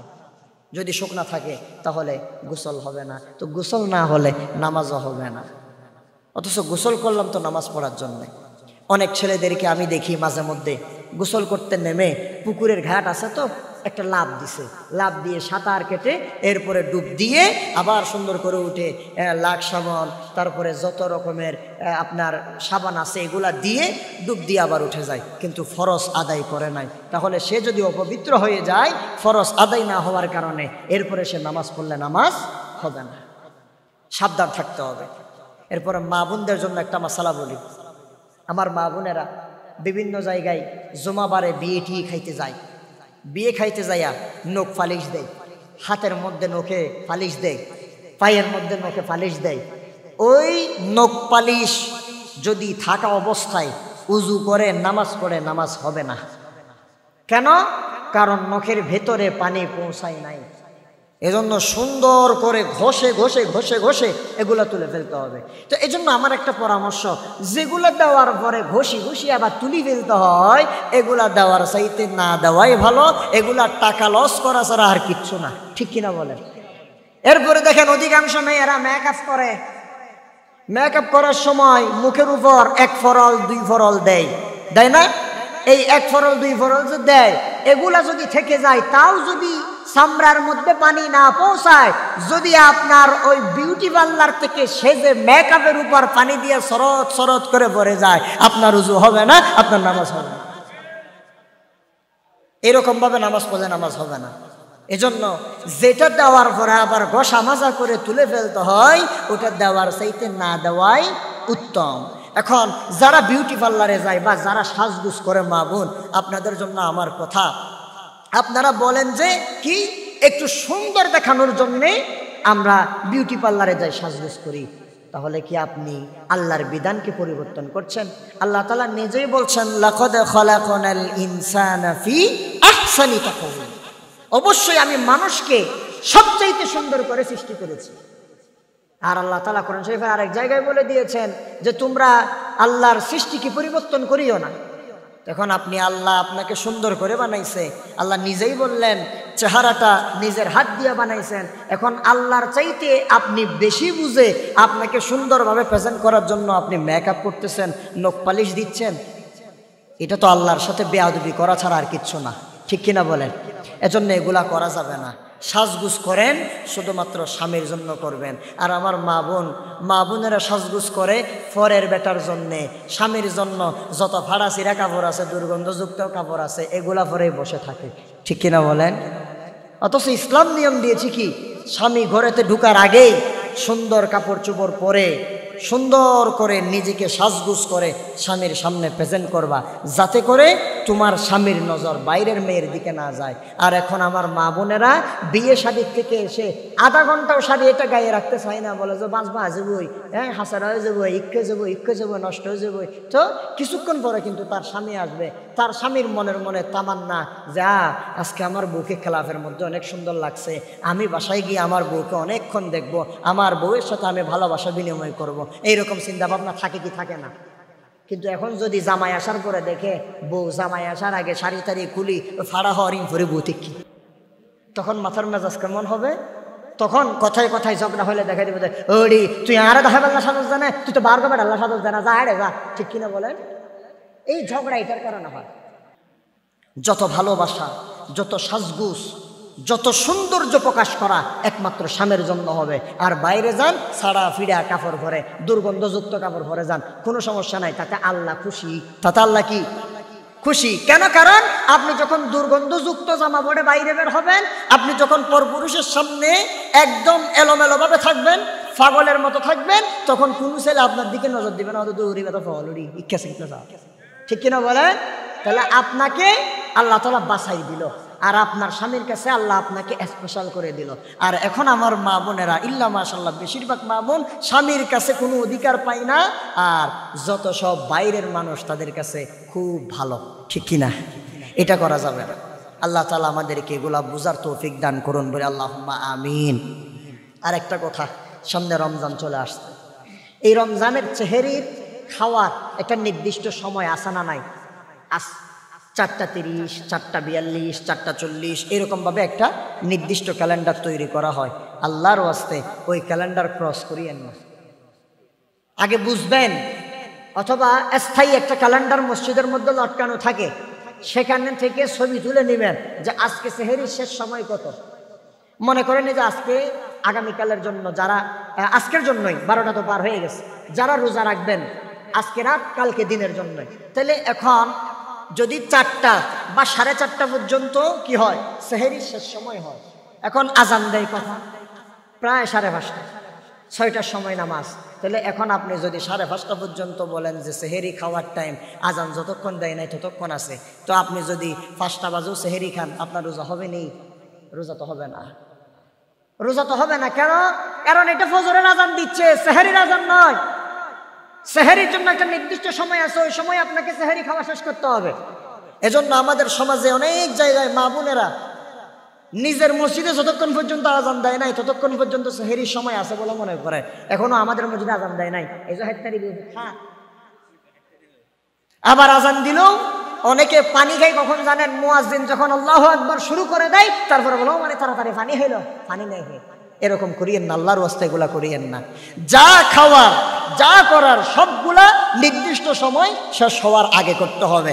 নির্দিষ্ট সময় শেষ হয়ে গেলে এটা আর থাকবে না, এটা রোজা ভঙ্গ হয়ে যাবে। এরপরে দেখেন হাদিস, আল্লাহ রাসূল বলেছেন তোমরা সেহেরি খাবা দেরিতে, ইফতার করবা তাড়াতাড়ি, ইফতার করবা তাড়াতাড়ি। যে মা বোনেরা নিজের মসজিদের মাইকের আজান না শোনা পর্যন্ত সেহেরি ছাড়ে না, ওই মা বোনেরাই আবার দেখবেন নিজের মসজিদের মাইকে আজান না শোনা পর্যন্ত ইফতারিও খাই না। আসে না নাই? ইফতারি খাই না, বলেছে না আর জোরা ন দিতে যা আজান, এই তেমন হেসবেনা, এই যে বহুত দূরে দূরে দেয়। ভাই শুনে রাখেন, ইফতারির সময় কতক্ষণ, রোজা কতক্ষণ? সুবহে সাদিক থেকে শুরু করে সূর্য অস্ত যাওয়া পর্যন্ত। যখনই সূর্য পশ্চিম দিকে অস্তমিত হয়ে যাবে সাথে সাথে ইফতার শুরু। মুয়াজ্জিন আজান দিলেও ইফতার খেতে পারবেন, মুয়াজ্জিন আজান না দিলেও ইফতারি খাইতে পারবেন। যদি না খান তাহলে গুনাহগার হবেন। এখন বলতে পারেন হুজুর তো আমাদের মসজিদের মুয়াজ্জিন সাহেব এত দেরিতে আজান দেয় কেন? ভাই এত দেরিতে আজান দেয় কারণ উনি সময় হওয়ার সাথে সাথে আগে পানি খেয়ে সোনাবুট মুড়ি এক মুঠ গালে দিয়ে তারপরে যাইয়া আল্লাহু আকবার বলে আজান দেয়, ঠিক কিনা? তো এর আগে দিলে কি দেয়? বিভিন্ন মসজিদের মধ্যে এর আগে দিলে সালিম দেয়। সালিমটা সুইচটা মেরে দিয়ে অনেকেই মনে করে, যারা মসজিদে থাকে না ওনারা মহিলারা মনে করেন আর কি, হুজুর মনে হয় সালিম এটা ঘুরাচ্ছে। ওই আমাদের আগে 2-4 বছর আগে একটা মানুষ এলাকার মধ্যে যাইয়া যাইয়া রমজানে সালিম দিয়ে দিয়ে চাউল তুলতো। এদিকে আসে কিনা জানি না, আমাদের সাতকানিয়াতে বাসায় গিয়ে গিয়ে চাউল তুলতো। বলে কেন? ওই যে রাত্রিবেলা তোমাদেরকে জাগাই দেয়, ইফতারের সময় সালেম দিয়ে তোমাদেরকে ইফতারের সময় জানাই দেয়, এজন্য। এখন আর হয় না, কারণ এখন মসজিদে মসজিদে সাইলেন আছে। তো তখন এটা কি করে, অনেকে মনে করে এটা মনে হয় ঘুরাইতে হয়। না, এটা ঘুরাইতে হয় না। হুজুরের কাজ কি জানেন? হুজুরের কাজটা হলো শুধুমাত্র সুইচটা একটু করে টিপ দিয়া বাস, এবার হুজুর যাইয়া সুন্দর করে ইফতারি খাচ্ছে আর এদিক দিয়া সালেম বু বু আওয়াজ করতেছে। তো এজন্য বলছি নির্দিষ্ট সময় ইফতারি করবেন তাড়াতাড়ি, সেহরি করবেন দেরিতে। আর যারা ব্যবসা বাণিজ্য করবেন, চাকরি বাকরি করেন, আল্লাহর ওয়াস্তে 7 দিনে তারা বিশেষ করিয়েন না। আমিরাবাদ, খলাউজান যারা ব্যবসা বাণিজ্য করেন শহরে বন্দরে, 7 দিনে তারা বিশেষ করিয়েন না। পুরা রমজান মাসেই তারাবি, 7 দিনে তারা বিশেষ হয় না। আমাদের বেশিরভাগ ব্যবসায়ীরা বলে যে হুজুর দোয়া করিম, হুজুর 7 দিন নব্য খতম দর্গি তারা বিশেষ হয়ে যাবো ইনশাআল্লাহ 7 দিনে। তার মানে উনি 7 দিনের দুই করি তাড়াতাড়ি করি 7 দিনে খতমে তারা বিশ্বাস করে ফেলবে। এরপরে ব্যবসা আলহামদুলিল্লাহ এখন অনেকটা কমে গেছে, তবে শহরের মধ্যে শহরের মধ্যে বিভিন্ন ক্লাব ভাড়া করে সেখানে 7 দিনের তারাবি ওনারা ব্যবসায়ীরা শুরু করে দেয়। এটা আসলে কোরআনে কারীমের সাথে মস্কারি ছাড়া, ধোঁকাবাজি ছাড়া আর কিচ্ছু না। কিভাবে পড়বেন 30 পারা 7 দিনে, তাও আবার তারাবির নামাজের মধ্যে? ওনারা বলে হুজুর ওই সময় 7 দিন, প্রথম 7 দিন দেরি হলেও সমস্যা নাই, তখন কাস্টমার কম থাকে, কিন্তু এরপরে আস্তে আস্তে কাস্টমার বেড়ে যায়। না ভাই, কাস্টমার কম থাকুক আর বাড়ুক, আপনার রিজিকে যা বরাদ্দ আছে সেটা আল্লাহ তাআলা আপনাকে দিয়ে দিবেন। এজন্য তারাবির নামাজটা নিয়মিত পড়তে চেষ্টা করবেন। আর দোকানি যারা আছেন আপনারা সারাদিন নামাজ পড়েন না, বেশিরভাগ মানুষ যারা পড়েন তাদের কথা বলছি না, বেশিরভাগ মানুষ দোকানে চাকরি করে সারাদিন নামাজ পড়ে না, তবে ইফতারির সময় সুন্দর করে ইফতারি খায়। ভাই আপনি সুন্দর করে ইফতারিও খান, নামাজটাও পড়েন, দরকার হলে 10টা মিনিট দোকান বন্ধ রাখবেন যে না এখন নামাজের টাইম, এই সময়ে যত বিক্রি হোক না কেন আমি বিক্রি করব না, এখন নামাজের টাইম, আগে নামাজ পড়তে হবে। এরকমভাবে আপনি জিহাদ করেন, সংগ্রাম করেন, দেখবেন যে আল্লাহ তাআলা আপনার বেচা বিক্রি এমনভাবে বাড়াই দিবে। ওরা 1 মাস রোজা না রেখে তারাবির নামাজ না পড়ে 5 ওয়াক্ত নামাজ না পড়ে যেই বিক্রি করছে, আপনি রোজা রেখে তারাবি পড়ে নিয়মিত 5 ওয়াক্ত নামাজ আদায় করে আপনি দেখবেন যে তাদের থেকে বেশি বিক্রি করে ফেলছেন। এটার মধ্যে আল্লাহ বরকত দিবে। এরপরে মা বোন, আল্লাহর ওয়াস্তে রমজান মাসে মা বোন ব্যস্ত থাকে। মা বোনেরা আমাদের জন্য ইফতারি তৈরি করে, স্বামী যারা আছেন, ছেলে যারা আছেন তাদেরকে সাহায্য সহযোগিতা করবেন। রমজান বাদে বাকি 11 মাস গীবত করে মহিলারা, রমজানে গীবত করি আমরা। রমজানে মহিলারা গীবত করার সময় পায় না, সোলা টেরিটরিতেই দিন শেষ। আর আমরা পুরুষরা রমজানে মসজিদের মধ্যে বসে বসে গীবত করি, 3-4 জন এক জায়গায় বসি, ইতারও তাই নইয়ে দেয়, বলুয়া ইতারও তাই নইয়ে দেয়, ইতায় নইয়ে দেয়। আর রোজা রাখে তো কিছু আমাদের মতো ইয়াং জেনারেশন আছে, এরা মুরব্বি পাইলেই খেপাই দেয়, ওয়া চাচা রোজায় ধরিয়ে নাকি, এরকমভাবে হলেও লাড়ি দেয়। আসে না এরকম? আল্লাহর রাস্তে এগুলা করিয়েন না। যার যার সম্মান তাকে তাকে দিবেন। মসজিদে এতেকাফ করবেন, এতেকাফে থাকাকালীন 3-4 জন এক জায়গায় বসে বসে আড্ডা দিবেন না। এতেকাফ মানেই হচ্ছে আপনি ইবাদতের জন্য গেছেন, মসজিদে 1 ঘন্টা থাকেন, আল্লাহর ইবাদত করেন, আল্লাহকে বেশি বেশি করে ডাকেন। আল্লাহ তাআলা রমজানে ভরপুর ইবাদত করার তৌফিক আমাদেরকে দান করুন বলে আল্লাহুম্মা আমিন। মা বোন, আপনাদের জন্য শেষ কথা, এই রমজান মাসে আপনারা সারা দিন সারা রাত কাজ করবেন, সবার শেষে ঘুমায় রাত্রিবেলা, আবার উঠতে হয় সবার আগে। আমাদের জন্য সেহরি আপনারা তৈরি করেন, কিন্তু হাত জোর করে বলছি আল্লাহর ওয়াস্তে এই রোজা 30 দিনে 30 বার মার্কেটে যাইয়েন না, আল্লাহর ওয়াস্তে যাইয়েন না। আমি এমন কিছু মা বোনের কথা জানি, আমার এলাকার মা বোনের কথা জানি, যে সারা দিন ইবাদত করছে, কাজকর্ম করছে, ইফতারি শেষ হয়ে নামাজটা পড়ারও সময় নাই, দৌড়াইয়া প্রথম দিন দিছে গো, আজকে কি উদ্দেশ্য, মার্কেটে কি কি আছে এটা দেখতে হবে, এরপরে কোনটার কালেকশন কেমন, কোনটা বেশি বিক্রি হচ্ছে, এইরকমভাবে যাইতে যাইতে যাইতে যাইতে 30 দিনে 30 দিন মার্কেটে যায়, এমন আছে না নাই? আল্লাহর ওয়াস্তে মা বোন আপনাদের কাছে হাত জোর করি, এটা করবেন না। রমজানের মাস, ইবাদতের মাস, 70 সওয়াব পাওয়ার মাস, এই হকগুলো আমরা আদায় করব, আমরা বেশি বেশি করে আল্লাহর কাছে কান্নাকাটি করব। আল্লাহ রাব্বুল আলামিন আমাদেরকে ভালো রাখুন, আল্লাহ তাআলা আমাদেরকে আমল করার তৌফিক দান করুন। আজকের এই মাহফিলকে আল্লাহ তাআলা কবুল করে নিন, সবাই বলি আমিন। সম্মানিত প্রিয় উপস্থিতি, আসলে শ্রান্ত পরিশ্রান্ত অবস্থায় এখানে এসেছি, আমার খুব বাজে একটা অবস্থা হয়ে গিয়েছিল, সেজন্য আমি কিছু কথা বলেছি। আসলে উনি ছাড়া আর কেউ বলেন নাই। আমি এখানে মাহফিলের মধ্যে কাউকে না দেখেই আমি আপনাদের কাছ থেকেও হাত জোর করে এটার জন্য দুঃখ প্রকাশ করছি। মাদ্রাসা পরিচালনা কমিটি যারা আছে ওনাদের কাছেও আমি বলছি, আল্লাহ তাআলা এই মাহফিলকে কবুল করুন, মাদ্রাসা কমিটিকে কবুল করুন, মসজিদকে কবুল করুন, এই মাদ্রাসাকে আল্লাহ তাআলা দিন দিন উত্তরোত্তর সফলতা দান করুন। সবাই বলি আল্লাহুম্মা আমিন। যে আলোচনা করেছি আইইউবি মিডিয়া